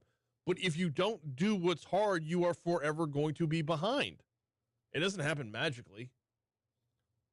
The high school accountability thing is a much bigger nut to crack, tougher nut to crack. Here comes your money now on Talk 107.3. Storm says, blaming disruptions. Students do not go to school regularly. Fact. Can you give me numbers on that fact? If that's a fact, there should be numbers behind it. And I think you're thinking more about the accountability on the high school end on that one, which I would tend to agree, because first, second, and third graders do go to school regularly. I'm hoping your comment, I missed the timeline on it, but I'm hoping that comment is about the high school end.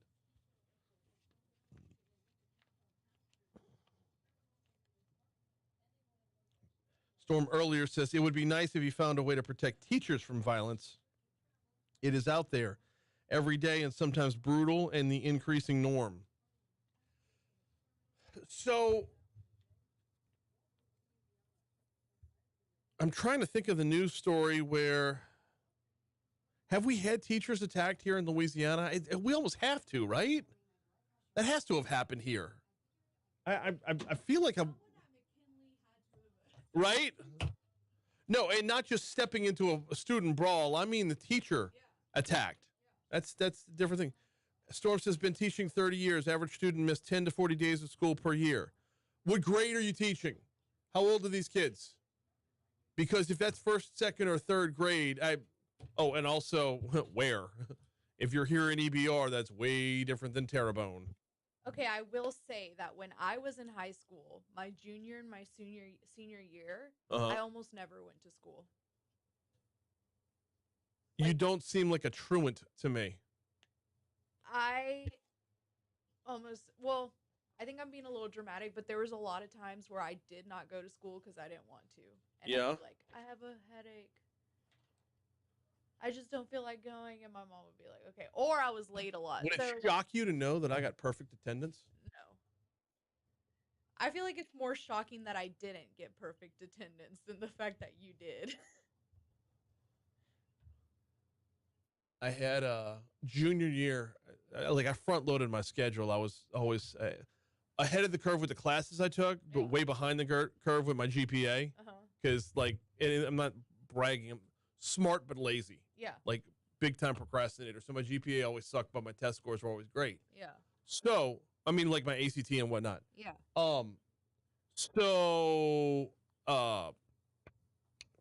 Junior year, I had study hall. St. Paul's was 5 blocks away from Sonic. So we would always try to go to Sonic, when study hall would roll around. And if you took your car, though, the disciplinarian would catch you. Yeah. So we learned very quickly that to walk 5 blocks, get a Sonic blast and walk back, took just 10 minutes longer than a study period. So the next year we scheduled study period to or we only went when we had a rotating schedule. So we'd only go when study period was coming up after break or lunch. So. Yeah. No, I also went to a new high school my junior and senior year, and I had like no friends. So I like literally never wanted to go to school because I just felt shitty all the time. That stinks. Yeah. If it makes you feel better, I haven't really had friends since high school. So friends like my whole life. I guess I'm difficult to put up with. I don't know what it is. I don't know. High school. Okay, I thought high school, Storm. That makes a lot more sense there. The truancy in high school is a lot greater than it is in elementary school. Mm-hmm. And hear me out. Hear me out. This might be touchy-feely, feel-good type of Pollyanna stuff. But is it possible that by the time they get to you in high school, they're already clocked out because they fell behind way back in first, second, and third grade? If you can catch them up now, 8 years down the road, they're there to pay attention because they're not clocked out mentally from a literacy perspective. Is that possible? But Storm, I just want to know he got my brain turning this morning. I just want you to know that most of us appreciate educators, and you are very much appreciated. That's a very much appreciated job that you have. My mom's a teacher. Yeah, my grandma was a teacher.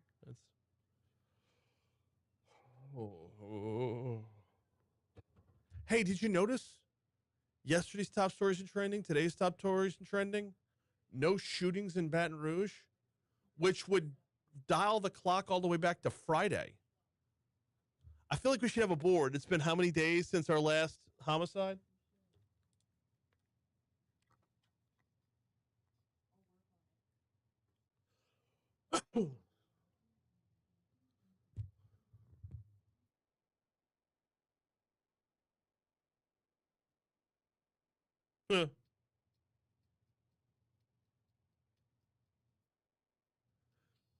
So cynical. A discussion going on YouTube right now. Mornings with Brian Haldane on YouTube. The discussion going on YouTube right now is fascinating on the heels of what Dr. Cade Brumley had to say. If you are a teacher, if you are an educator, hop in. Mornings with Brian Haldane. Well, no, sorry, it's 7:55. If you're a teacher, get back to teaching, damn it. What am I doing? Okay, if you're a former teacher, hop in. Should know better than that. Look up at the clock once in a while, man. Now's not the time to call on teachers. They need to be teaching. Anyway, the discussion's going on all the time on our YouTube chat, and it is always fascinating, the exchange of feedback and whatnot. It's Mornings with Brian Haldane. Please subscribe while you're there. We love the conversation that's always going on. We're going to get you to CBS News here in just a little bit. Coming up next hour, looking forward to this, Scott Angelle, former lieutenant governor, former head of the Bureau for Energy Safety. It's actually, I've got the name of that wrong, but the Bureau for Energy Safety Management. I'm not going to have the acronym right. Scott Angelle is going to join me at 8:15. We've got a lot to talk about when it comes to new oil and gas leases. This is not a done deal as it's being made to appear like it's a done deal. We'll chat next hour. Alondra will have this day in history next hour. And were you listening to Talk 107.3 last night? Rephrase. Were you watching Monday Night Football last night? Niners, Rams? Did you see at about, 8:25, 8:30, somewhere up in that range, some dude ran on the field? Kevin Harlan's call of that was epic. We'll have it for you next hour. Right now, we step outside of East Baton Rouge Parish with a segment we call The Outside In.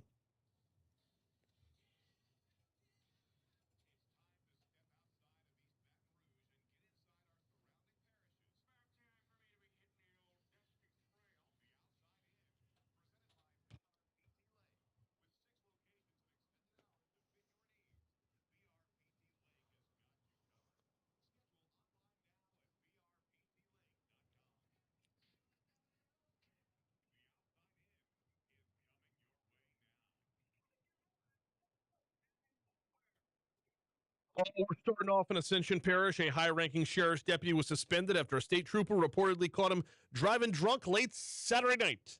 State police arrested Captain T.J. Goff for DWI, according to the Ascension Parish Sheriff's Office. The department reported Goff was booked over the weekend, but he was released after getting a ticket. Sheriff's Office said he was stopped just after midnight on Airline Highway in Duplessis after he crossed the fog line. He was caught with a .15 BAC, nearly double the legal driving limit, placed on leave indefinitely pending an internal investigation. The department says this was his first DWI. East Feliciana Parish Sheriff's Office reported an inmate who had walked off his assigned work release location back in September was found dead in a Jackson cemetery 2 weeks later. On September 19th, the West Feliciana Parish Sheriff's Office was notified of work release inmate Matthew Walker, who walked off from a gas station in Jackson. Sheriff's Office contacted the East Feliciana Sheriff's Office. Both departments searched for Walker for 2 weeks. Sunday, East Feliciana was told a body had been seen hanging in a tree in Jackson Cemetery, which is believed to be Walker. The Jackson Police Department requested East Feliciana investigate. By the way, this is an ongoing investigation. There will be more to come. A football coach at Terrebonne High was arrested September 30th for allegedly sexually abusing and molesting a juvenile girl. Terrebonne Parish Sheriff's Office reported the arrest of 24-year-old Bobby Crouere on Monday morning in an investigation regarding the sexual abuse of the juvenile girl. The office received information about him on September 28th, alleging he was involved with a juvenile female, and the Special Victims Unit's detectives became involved. They contacted the victim, who confirmed the allegations. Closing out in Washington Parish, 3 Washington Parish jail inmates were arrested Monday for assaulting another inmate. Investigators said 20-year-old Alicia Brown of Hammond initiated an unprovoked assault against another inmate and was soon joined by Trevon Washington of Amite and Aaron Little of Bogalusa. All of them are now facing more charges. That's the Outside In. Here's CBS News.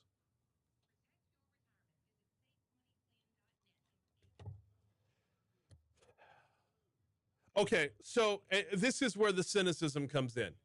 Storm says parents are baby machines, not parents. Some. Some. Not even most. Some. Put a number on it. And then walk into any classroom and tell me how many of those kids' parents are the baby machines, not parents. I can't adopt that level of cynicism against everybody. All of them are parents, by definition.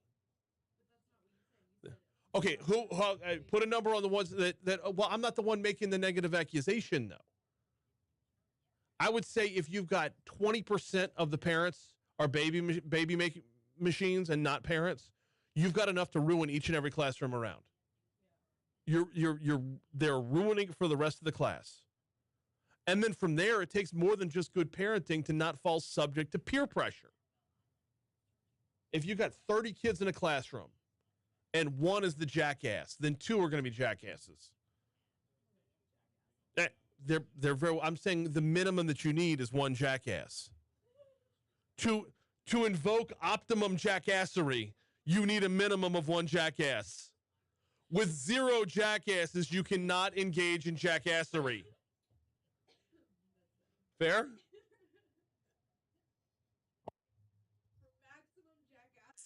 For maximum jackassery, you have to start with a minimum of 1 jackass.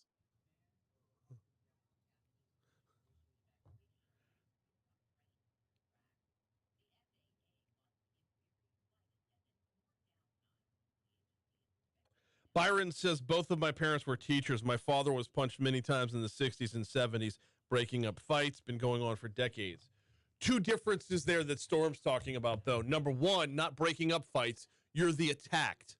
You're not the one trying to break things up. You are the one who is under attack. That's happening more today. Also, you can get unalived a lot quicker now.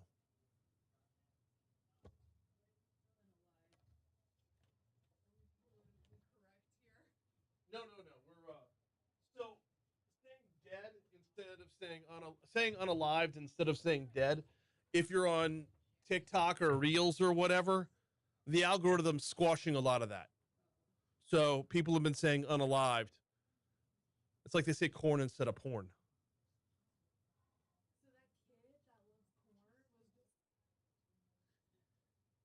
I mean, that really changes the nature of the song.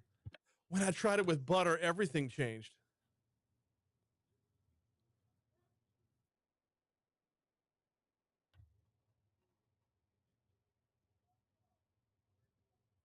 Jason says, I only saw one teacher get assaulted in my high school years trying to break up a fight.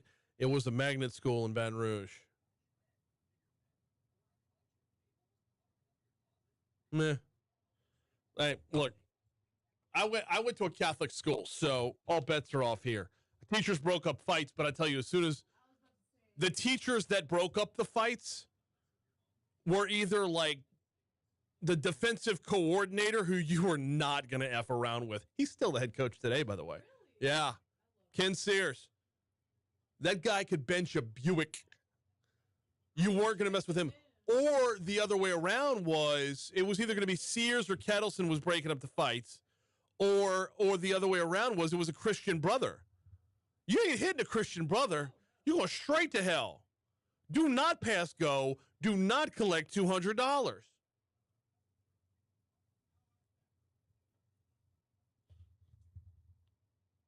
But I think, no.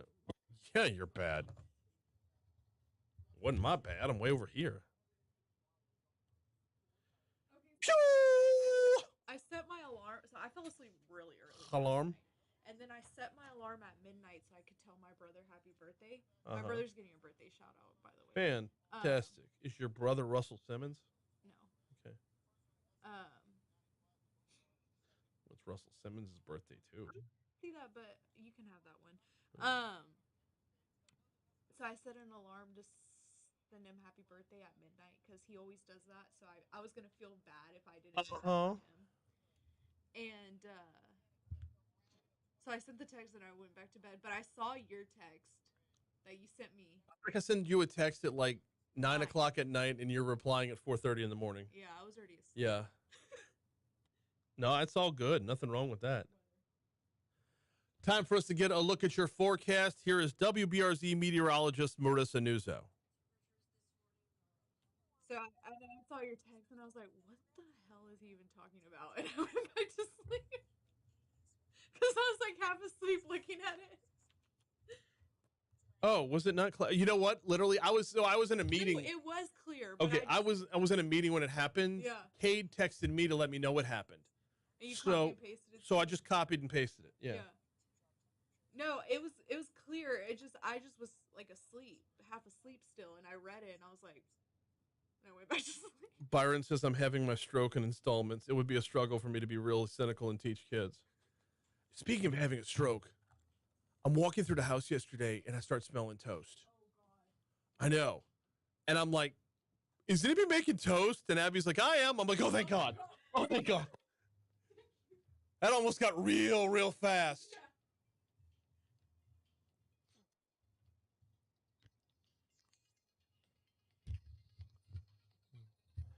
806, Talk 107.3 FM, WBRP. Mornings with Brian Haldane, rolling right along. Hour 3 coming your way right now. Talking energy, talking oil and gas with Scott Angelle in our next segment. Looking forward to that. We're going to get you to this day in history in just a minute. By the way, later on in the show, we will have audio from Monday Night Football last night. And no, it has nothing to do with the 49ers beating the Rams. No, it has nothing to do with the 49ers comfortably covering the spread. Thank you. But somebody got loose on the field, and Kevin Harlan is an American treasure. Kevin Harlan, play-by-play guy for Westwood One. We have Westwood One's coverage of Monday night, Thursday night, and Sunday night football right here on Talk 107.3 FM. So if you missed it, we've got it for you a little bit later on this hour. Side note, normally on Tuesdays, we have Congressman Troy Carter for D.C. Current. The congressman had a prior commitment or something, not a prior commitment, but something pop up. So he had to cancel yesterday. We are looking for a time to reschedule him later in the week. But I can tell you right now, this week's guest schedule is already stacked up. So might have to wait a week to catch up with Congressman Troy Carter. Right now, it's time for This Day in History. Let's roll.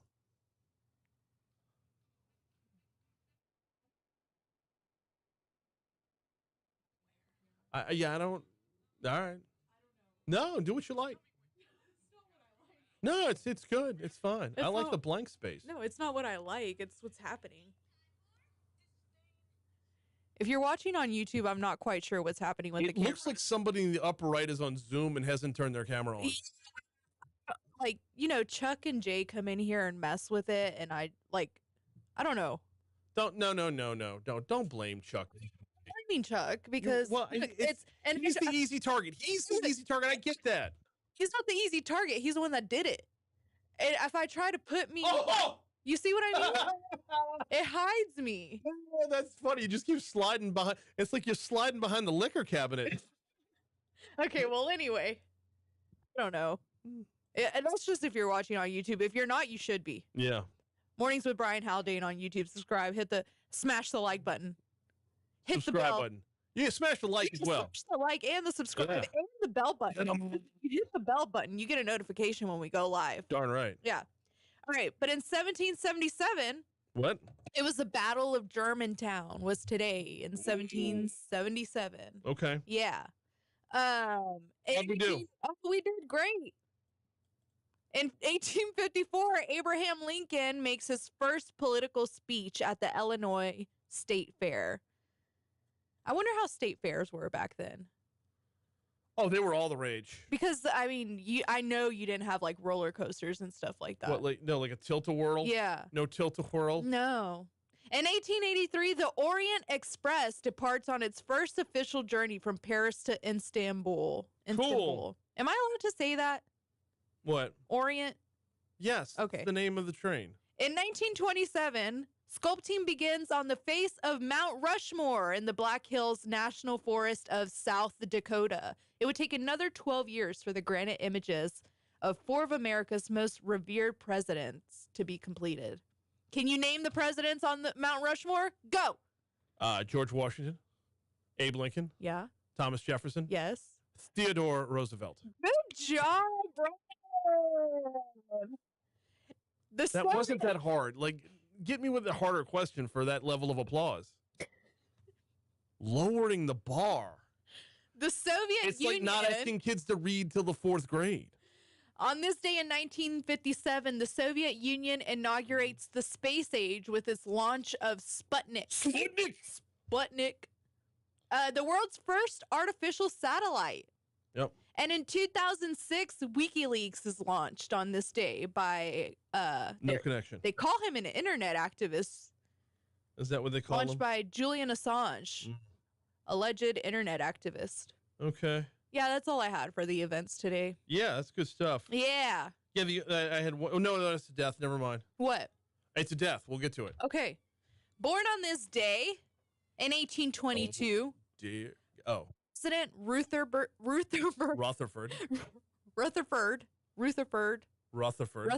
B. Hayes. In 1941, Anne Rice. Oh, hey, is the new Interview with the Vampire coming out soon? The new TV series? I didn't know they were doing that. Yes. So there's a Black Lestat now. Oh my gosh. Yes. Like everybody's up in arms. I say everybody. I haven't yet to meet anybody who's up in arms about a black Little Mermaid in real life. Nobody cares. No, it's just but for the some internet. reason, the internet says that white people are mad about this, and we're just not. They were also mad about the Black Annie too. Yeah, never. Black Annie. Never met anybody who was. And Jamie Foxx was just baller as Benjamin Stacks. He was great. Yeah. Loved him. Well, Better anyway, than Anne Telly Rice was Savalas. born. I said what I said. Jamie Foxx is great. Yeah. Better than Telly Savalas. She was born in New Orleans. Was Telly Savalas the original Daddy Warbucks? I don't know who that is. It's a bald guy. In 1943, Buddy Roemer. Hey! He loves Zealand Street Market. He did. So He did. yeah. Go get some Zealand in honor of Buddy Roemer There you today. In 1944, Tony La Russa. In 1946, Susan Sarandon. 1948, Linda McMahon. 1956, Christoph Waltz. Yep. I love him. He's like, he's my favorite villain on Inglourious Bastards. I have not seen Inglourious Bastards, and I'm ashamed of that You fact. should be I'm ashamed. very much ashamed. You of that really fact. should be because it's a great movie. Do you want to borrow it? I have it on DVD. No, I only have a VHS player. Okay. In 1976, Alicia Silverstone. Yeah. In 1988, Derek Rose, Mm-hmm. world's worst knees. And You know, he could have, if he was not injured all the time, he would have been amazing. he would have been in the conversation for the GOAT. Yeah, I 100% agree with that. And born on this day in 1996, my brother was born on this day. So happy birthday to my brother. Fantastic. Yes. Miss Russell Simmons? Yeah. Hey, did you have Charlton Heston? No. Charlton Heston born on this day in 1923. Wow. Yeah. Yeah. Okay. Died on this day in 1890, Catherine Booth. She co-founded the Salvation Army. Mm-hmm. In 1970, Janis Joplin. That was the one that I had for the day in history. She overdosed. Yeah. And in 1989, Secretariat, the horse. You have a horse in there. Yeah, he died horse. on this day in 1989. Okay. To put an animal in there. No, I know. Hey, also died on this day, Rembrandt. Rembrandt. Why is that ringing a bell with me? He's he was a Dutch artist. Okay. Died in 1669. Why he's ringing a bell. Yep. He's a Dutch artist. Yep. And if we're going all Catholic, it's St. Teresa of Avila passed on this day. Oh, wow. Back in 1582. Mm-hmm. Okay, it is National Cinnamon Roll Day. Oh, it's also National Taco Day. Is it? Yeah. Oh, that's right. That's right. In fact, Government Tacos got a special all day long. I want to say just the regular beef tacos are $2, $2 tacos all day long. If I'm correct. Today Mexico became a republic. Is that why it's National Taco Day? Maybe it's also National Vodka Day. So. Oh. Yeah. I'm down for. I will celebrate that one for sure. Yeah. Probably will not have tacos. No. No. Love a good taco. Yeah, same. But All right. I'm never eating again. Yeah. So. Oh, true. Fair enough. All right. That's this day in history. Let's take a quick break. When we come back, we're going to talk with Scott Angelle next.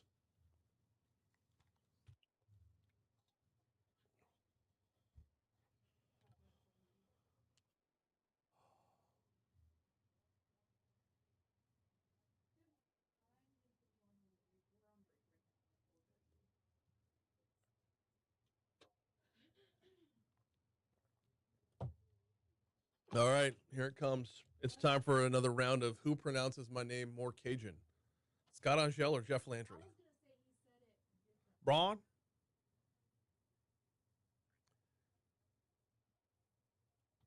Oh, it's not Lestat. It's Dulac. Haggai said. I was wrong. Haggai asked if there's an option to bring your picture to the front. I don't know. It's never done this to me before, Haggai. I don't know. It's like they always change the camera, and I've never had this issue before, so I don't know what's happening. I'm gonna. Well, you can get with Chuck P after the show and learn how to undo it.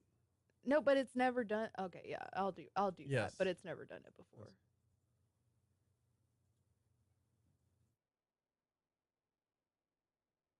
Can we get a little bit of a zoom? Yeah, we can get a little bit. There's not so much of this empty space over here. Is that good? A little more? I won't know for about 10 seconds. Oh, yeah, delayed. Yeah. I think that's good right there. Perfect. It's not focusing now, though, so. Oh. Go point that way just a little more so it's more balanced to the We're 2 hours and 15 minutes into the show. We're like what am I doing? What am I even doing here? I'm a video producer. Actually, well, yeah, sure. That's the thing now. Because we're about to start growing that too. Get ready for 2023, yo. I'm ready. I'm ready to be number one. Okay.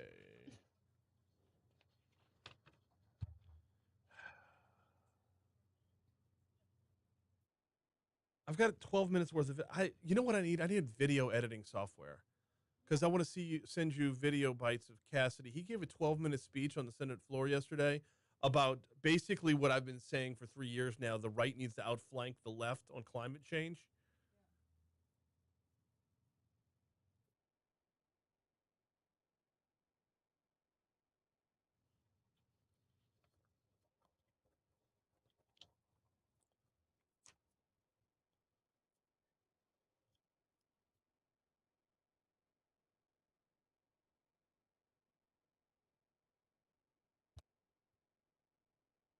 .817, Talk 107.3 FM, WBRP. Mornings with Brian Haldane, rolling right along. Time to talk a little bit about energy production out of the Gulf of Mexico. Scott Angelle was the longest-serving director of the U.S. Bureau of Safety and Environmental Enforcement. I told you I botched that acronym earlier.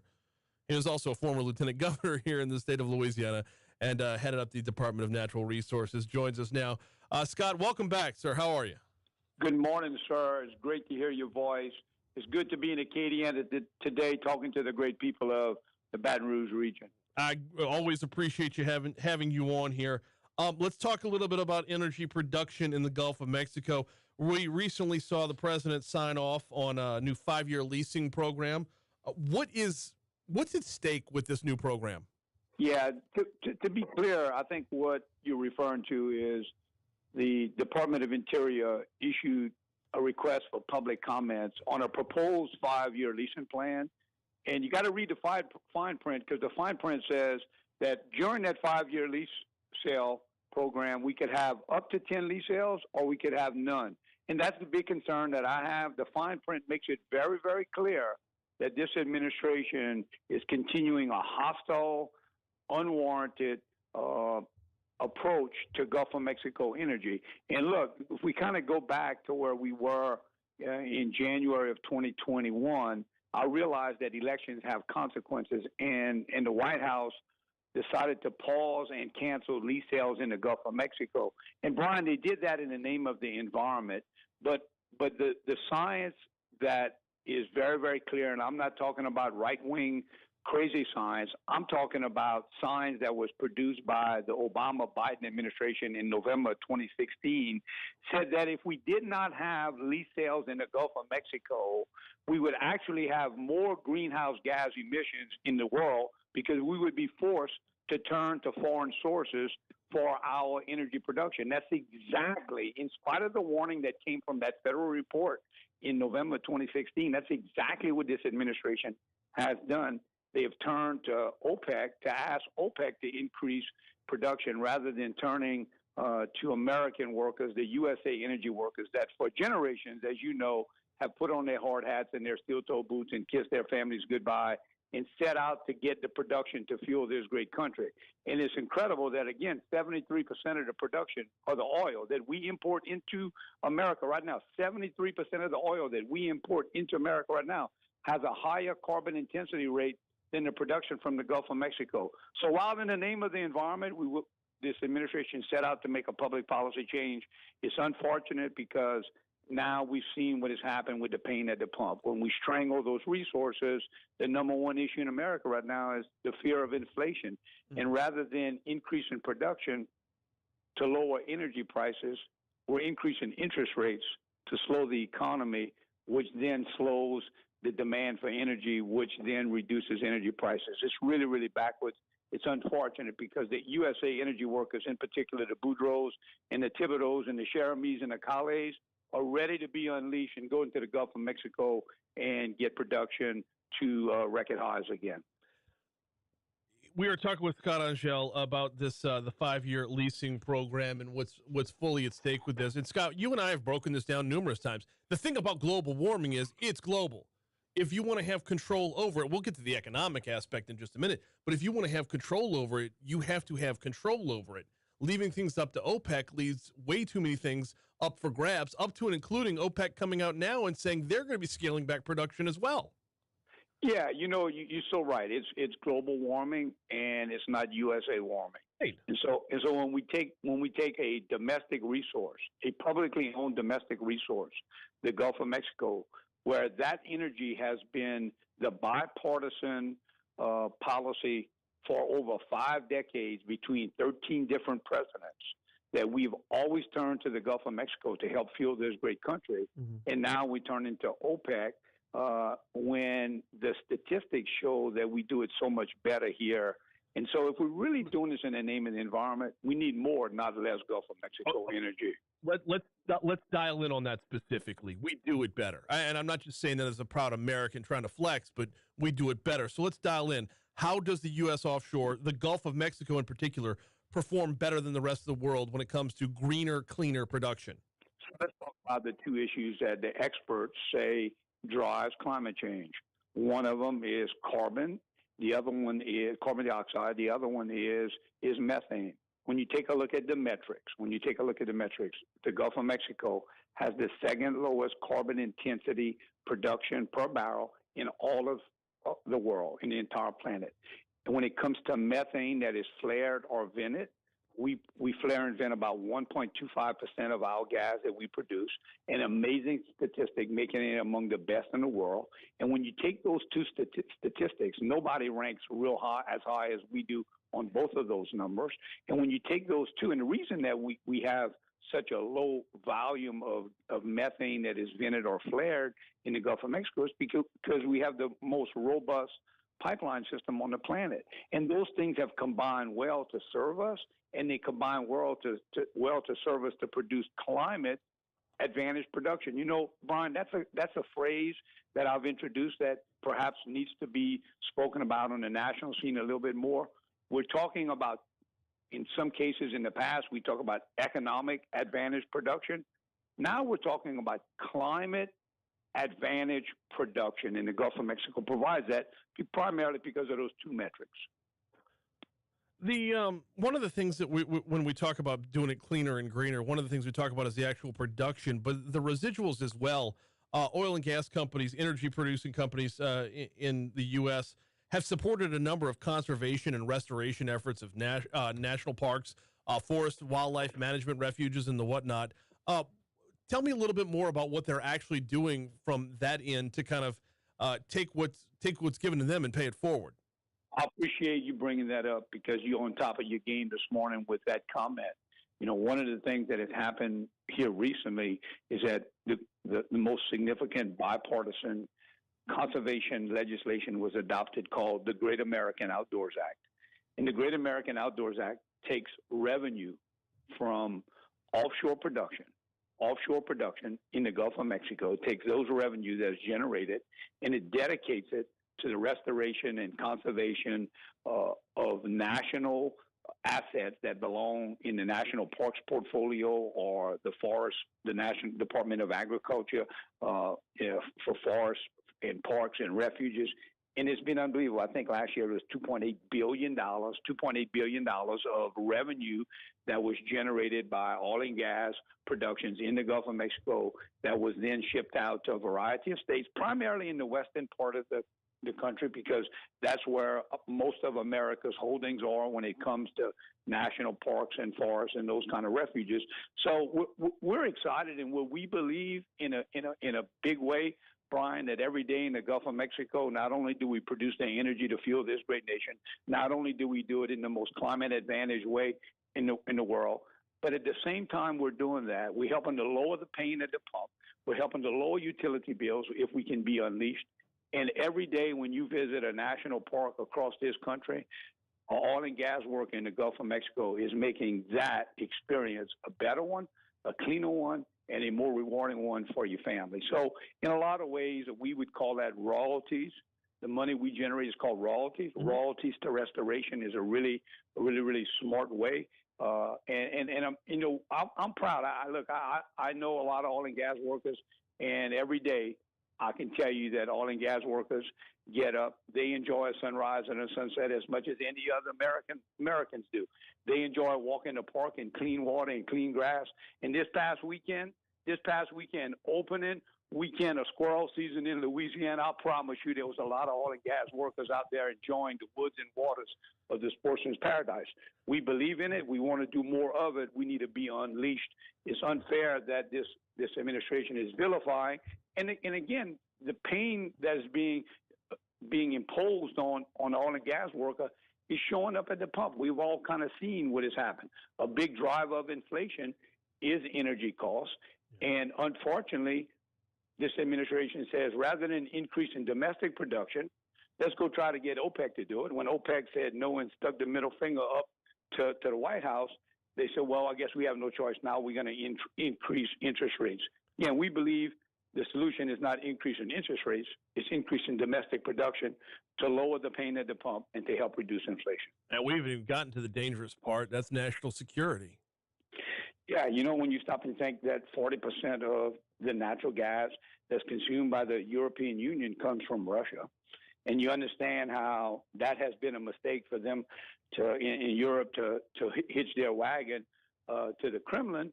And here you have it now playing all out in the world stage, where what America does is, with the rule of law and with the predictability that we have in our dedication to the environment, that our national security becomes the next challenge, right?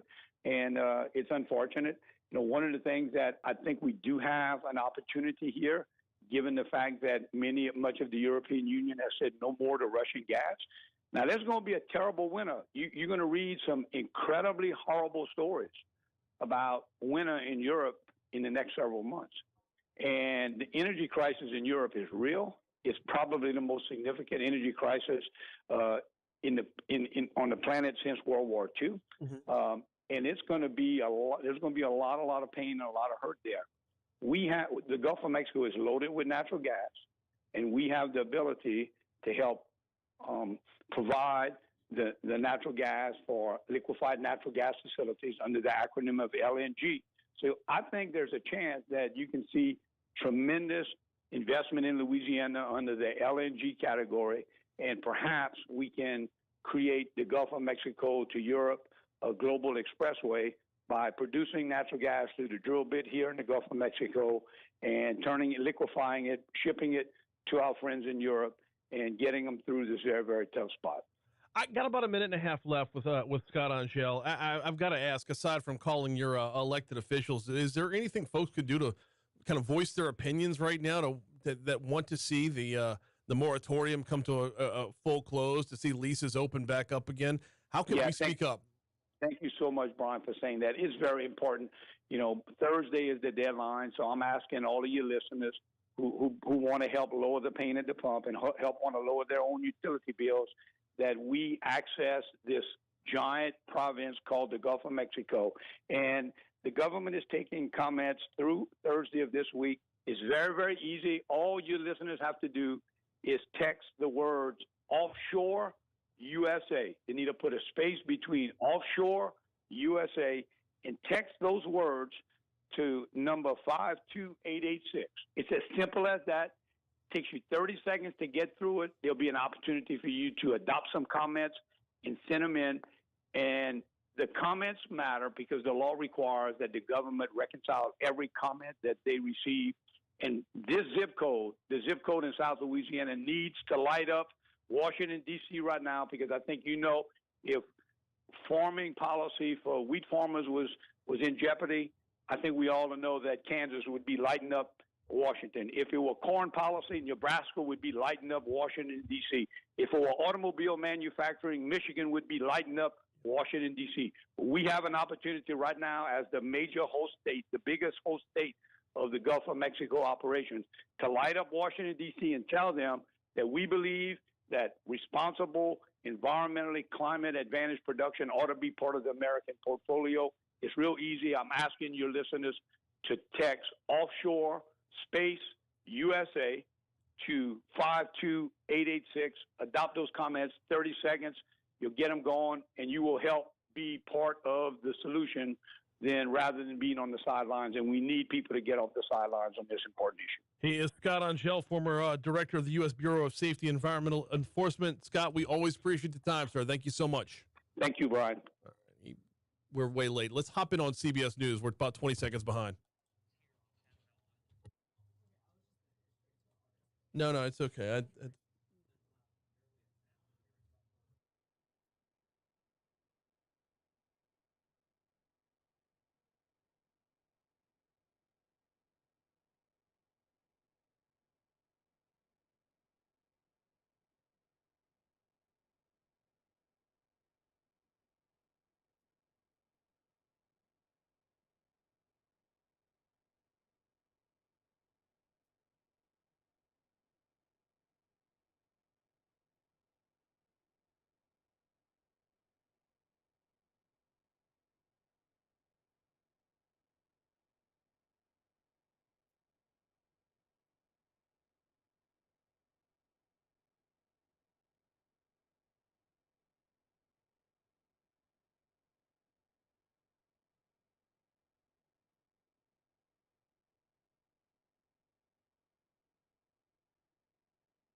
All good. So, yeah, we'll talk about the Cajun Navy after we do the Kevin Harlan thing.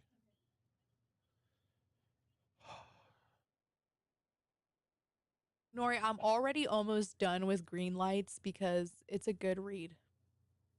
What? She dropped off Green Lights for me. Because remember I was saying I really want to read that Matthew McConaughey book? Yeah, so she dropped it off for me, and I'm already almost done with it. Mm. It's a good book. Good read. You want to borrow it next? Nori, can you borrow it next? I have a stack of about 13 books, might be 14 right now, that I'm backlogged on because there's just so much shit right now. Yeah. As soon as I'm done with my actual retreat, I should be able to get caught up a little bit, and then once basketball's over, get caught up a lot. It's infuriating for me not to be able to read. Yeah. No, Green Lights is really good. And the thing is, like, if I sit down and I've got 10 minutes, but I'm only halfway. I'm not going to read for 10 minutes. I'm going to look at TikTok. Yeah. But I'm only almost done with it because it's an easy read. Too. Yeah. Last time I had 30 minutes, I went to read and I just fell asleep in the first 2 minutes. Fair enough.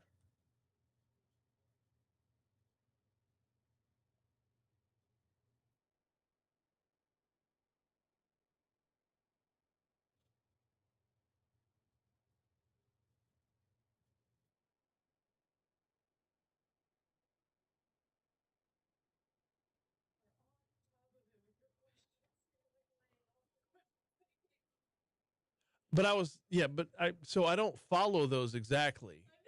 And the thing was, 3 of the 4 that I asked, I was planning on asking anyway. The national parks one was the one that I borrowed.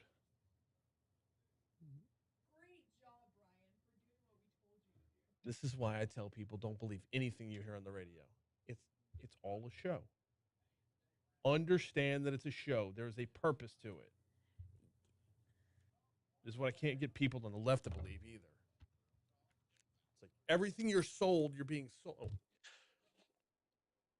All right, how's our forecast looking? Well, tomorrow, Thursday, and Friday are going to be slightly warmer. Today, we're topping out at 84 degrees with an overnight low of 63. Tomorrow, we top out at 85 with an overnight low of 61. Be a little bit more disparity between the daily high and the nightly low. Thursday, up to 87, down to 59. And then Friday, up to 90, back down to 64. Going to cool back off again heading into the weekend. As Saturday's high is 85 and Sunday's is just 81. Right now, we're looking at 67 degrees in downtown Baton Rouge.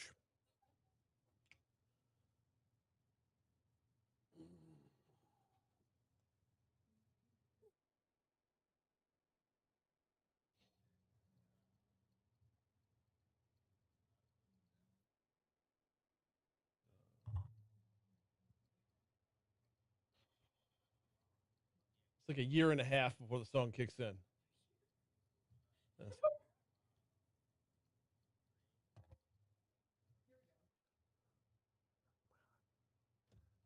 There it is.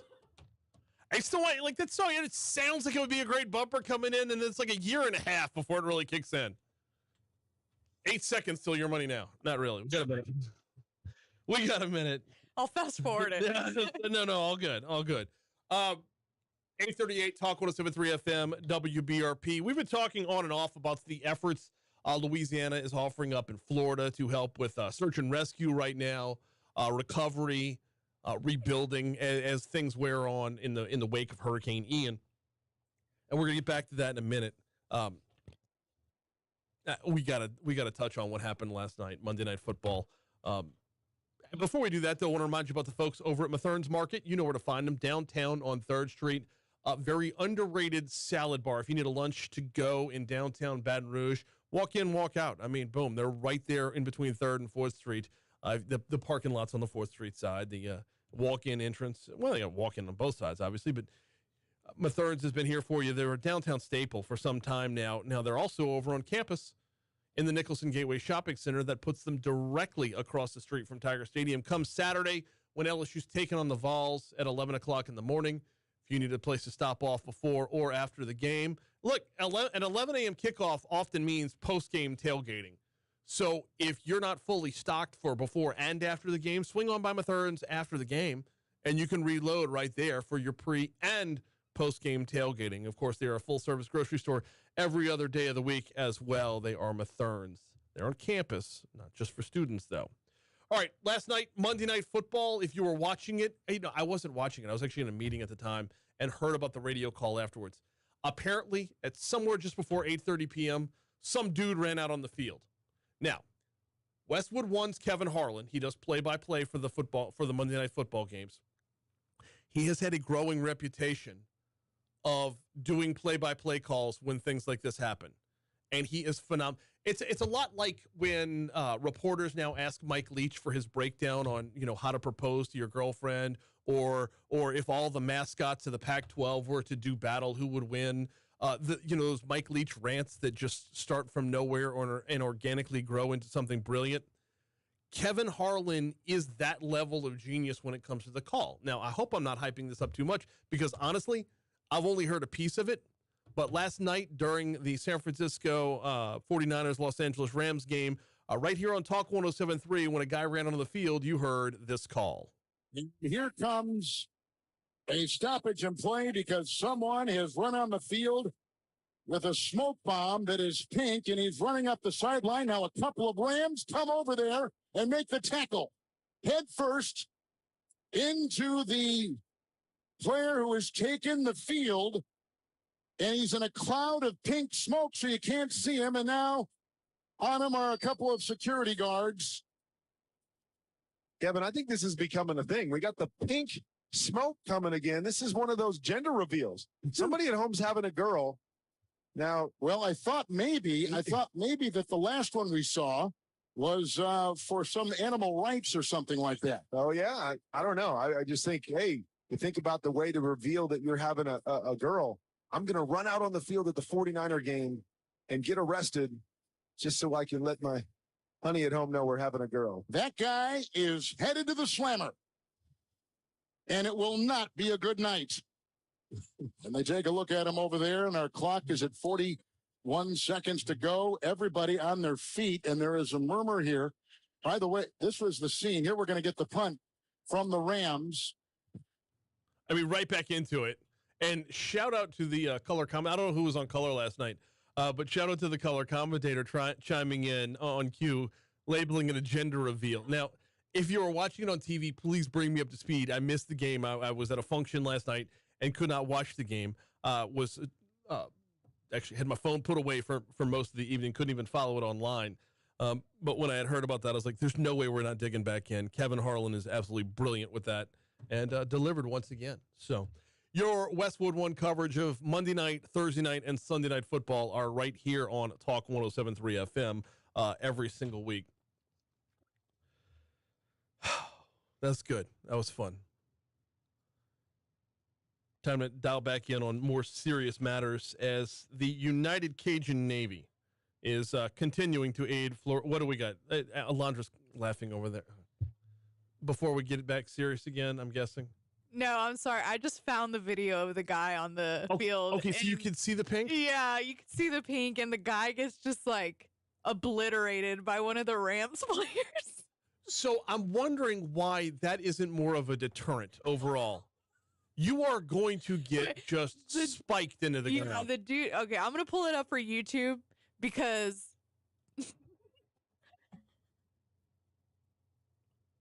the way this guy gets pummeled by one of the dudes on the sideline.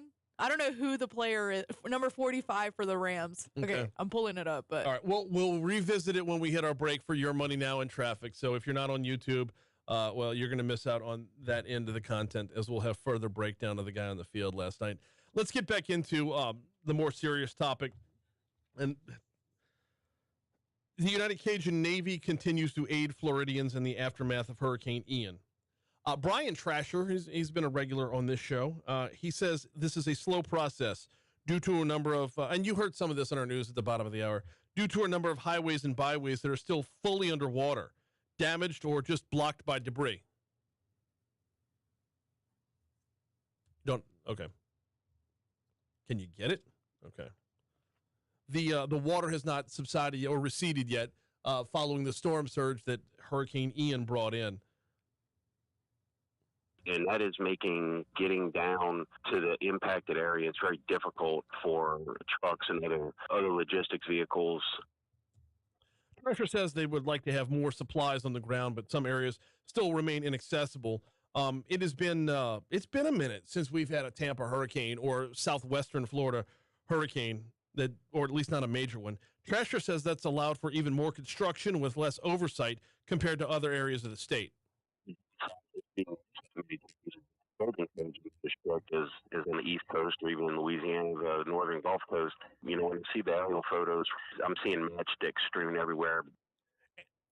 Aren't we all too familiar with that, though? And not just building codes, because those can be written in and remain, right? But just the mentality and the attitude. When you start to be missed a lot, when you start to be missed by storms a lot, you can start to believe, hey, not going to hit us. A lot of people look back on Katrina and thought that very thing then, right? A lot of people look back and thought, well, it's not going to be that bad. And then Katrina was like the reset button for just how terrible storms can be. Same thing with Laura 2 years ago over in Lake Charles. The collapse of a portion of the Sanibel Causeway has cut off access to certain barrier islands.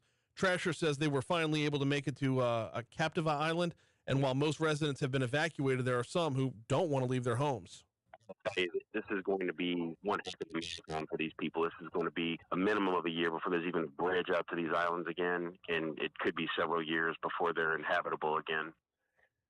And taking a look at that, I'm a little bit torn, because that's why you go there to begin with, right? That's why you purchase a home or a vacation home on one of these islands. You want that separation. You're looking to get away. So is that an accepted risk to know that, hey, if the bridge gets knocked out, you're stuck? Okay. And then the bridge gets knocked out and it's like, oh, but I'm stuck. Well, yeah, that was the deal. You want the seclusion. You want the beauty. You want the nature. And this isn't a lack of sympathy or empathy for those who have suffered loss. I'm just saying for the rebuilding into this, they're going to start with cities and work their way outward, right? You do what affects the most people first, and then continue to work your way outward. By the way, UnitedCajunNavy.org is the website. They are taking donations right now, and like Trasher said, it's going to be a long haul. It is going to be, this is not going to happen quickly. The level of devastation from this storm has been historic, to say the least. I mean, especially for Florida. Your death toll being in the triple digits, that is not something to take lightly, not something to be overlooked, not something that you ever want to experience. Again, going back to Katrina, that was so devastating on so many different fronts and had such a different presentation is about the best way to put it. When you had the 1-2 punch of the storm plus the levee breaches, it made it that much more devastating. So death tolls are never going to be from a storm what they were from Katrina, but you're going to see numbers from this one, or you're already seeing numbers from this one that are going to make other storms pale in comparison. By the way, while we're looking at it, while we're taking a look at the tropics, we were telling you about two systems yesterday that were presenting themselves as potential problems moving forward. One of them, the one that looked like it would be more aimed towards us a little bit, is a lot less of a problem right now. There are two active disturbances in the Atlantic right now, and one of them has a 40% chance of becoming a named storm over the next 5 days. However, it's looking more and more like it's going to go to Central America, like beneath the Yucatan. It's going to stay in the lower Caribbean and head towards Central America. The other one is likely to become a named storm. In fact, it's got an 80% chance of forming into a named storm over the next 48 hours. However, this one looks more and more like it's going to be one of those, what Dr. Josh Eaches calls a fish storm. It's not going to affect any, it's out in the Atlantic and will move north in the Atlantic. But environmental conditions are currently conducive for development. So if anything should come of them, we will keep an eye on them, but nothing right now on the map that would cause any serious alarm. All right, let's take a quick break. Hey, if you're watching us on YouTube, we will break down the runner on the field last night. We'll check your money now in traffic on air. Come back, closing it out next. Right here on Talk 107.3 FM, the new flavor of talk in Baton Rouge. All right. Okay, let me see it. Let's see it. Yeah. Got the vertical going. Okay.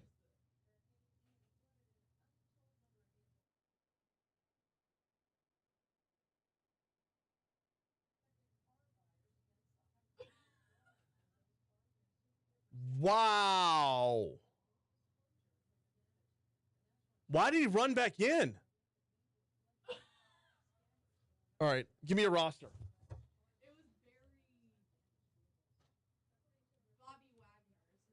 Okay.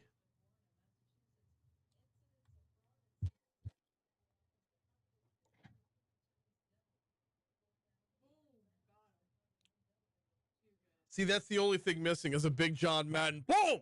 There you go.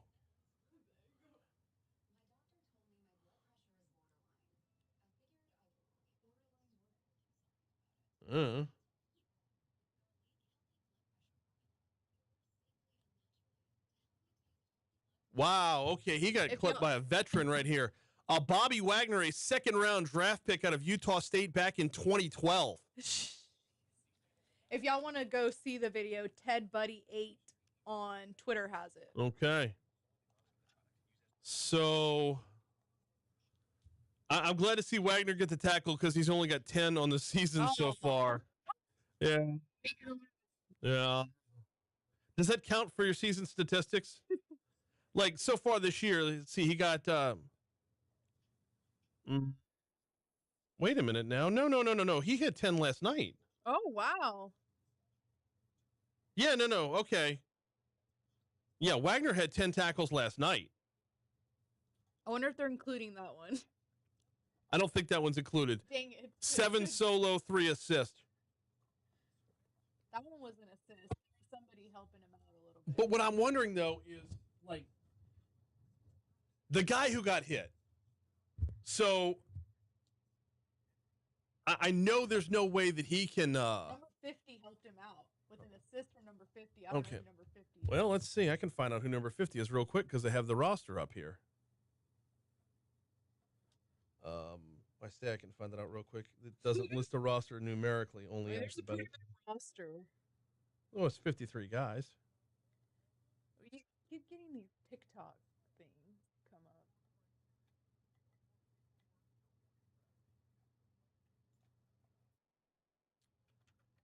up. Number 50 should be a defensive player. Oh, that's Takaris McKinley out of UCLA. So, defensive end.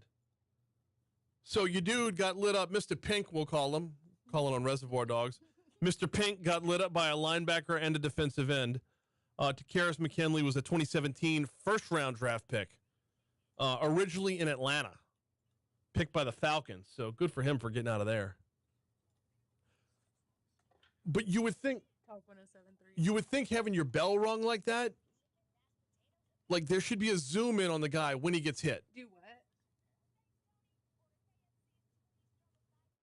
Zoom in on the guy when he gets hit so you could see. It actually does look like a gender reveal. We're going there next, by the way.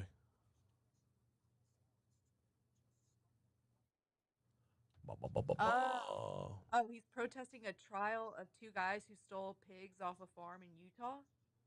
That's dumb. That's... Wow. What a cause to get behind.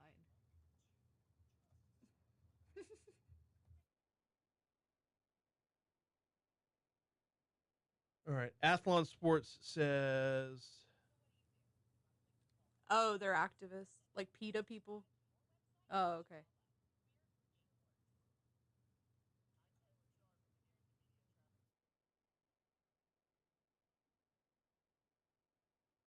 Oh, wow.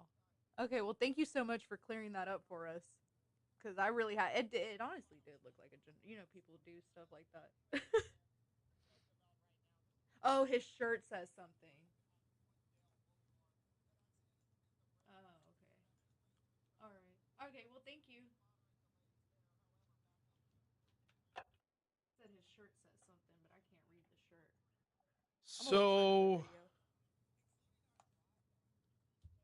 Yeah, I would say. Oh wow. Okay, that's him right there.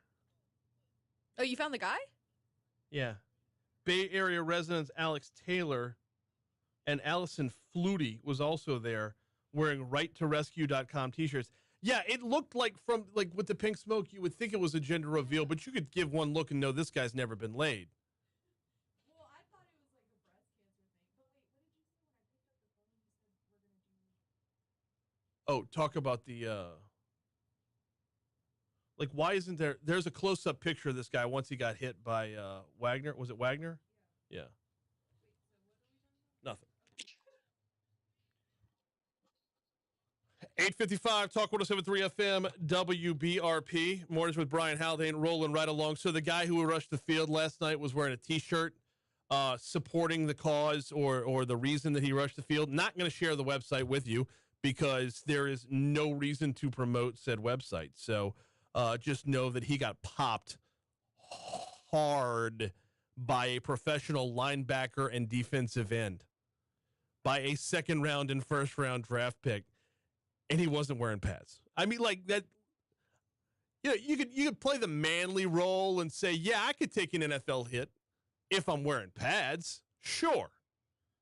But when you're running around with a pink smoke bomb, no chance. No chance. Not happening on this end. We got to wonder, is that going to happen more? Are we starting to see that more and more? And I don't want to end the show on this note. I actually had a different place I was supposed to go in this segment, but it's kind of taking its different turn. That was for a protest, right? Okay, fine, whatever. But until you felt the pop of a professional linebacker spearing you, by the way, shout out to the refs for not calling him for targeting. And he led with his head. But unless you felt that pop, unless you felt that pain, do you think it might be an inkling in someone's mind that it's worth it to do it just for the social media clout? Like, you hand your phone off to your buddy next to you, and if you can make it 60 seconds, you got a good TikTok. Hell, if you can make it 15, you got a TikTok that's going to get 2 million views, 3 million views. Are more and more people going to be doing that? We're seeing more and more just asinine things be done on a regular basis. Would this fall into that category? I really, really like that hit. God, such a good hit. Whap. The other angle was better.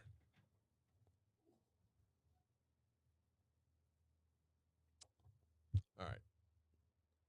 Hey, before we get out of here, I got to remind you about the folks over at Complete Collision Center. Speaking of collisions, hey-o! The folks over at Complete Collision Center, Plank Road and Zachary, or the corner of Bluebonnet and Perkins right here in Baton Rouge. The folks over at Complete Collision Center have the iCar Gold Class certification. What does that mean to you? Well, it means that they're constantly up to speed on the... Am I off by a minute?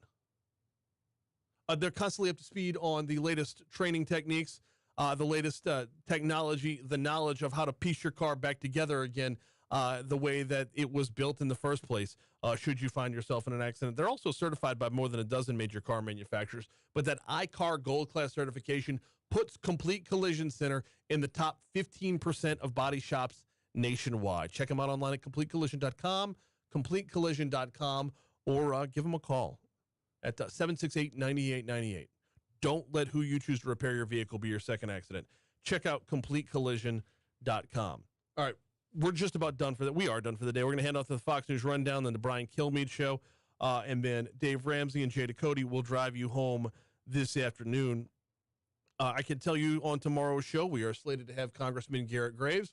We are slated to speak with Attorney Franz Borghardt for Legally Served. And tomorrow, Hill or Moore will be in the House. And we're going to be talking domestic violence and the potential for a new domestic violence court. Could be in the very near future. We'll chat about that and a few other things on tomorrow's show. Right now, we're getting out of here on Talk 107.3 FM.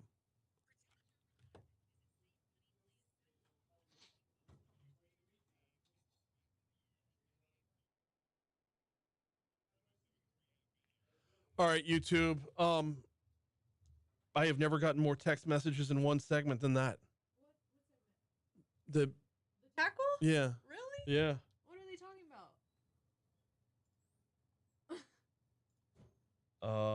I don't know. I'm trying to right to protect?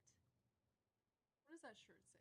Oh, so yeah, it says righttoprotect.com, but I'm not interested in promoting them. No. Hey, YouTube, we'll see you tomorrow. I got a stacked up show. Looking forward to it. ExxonMobil will be in the house.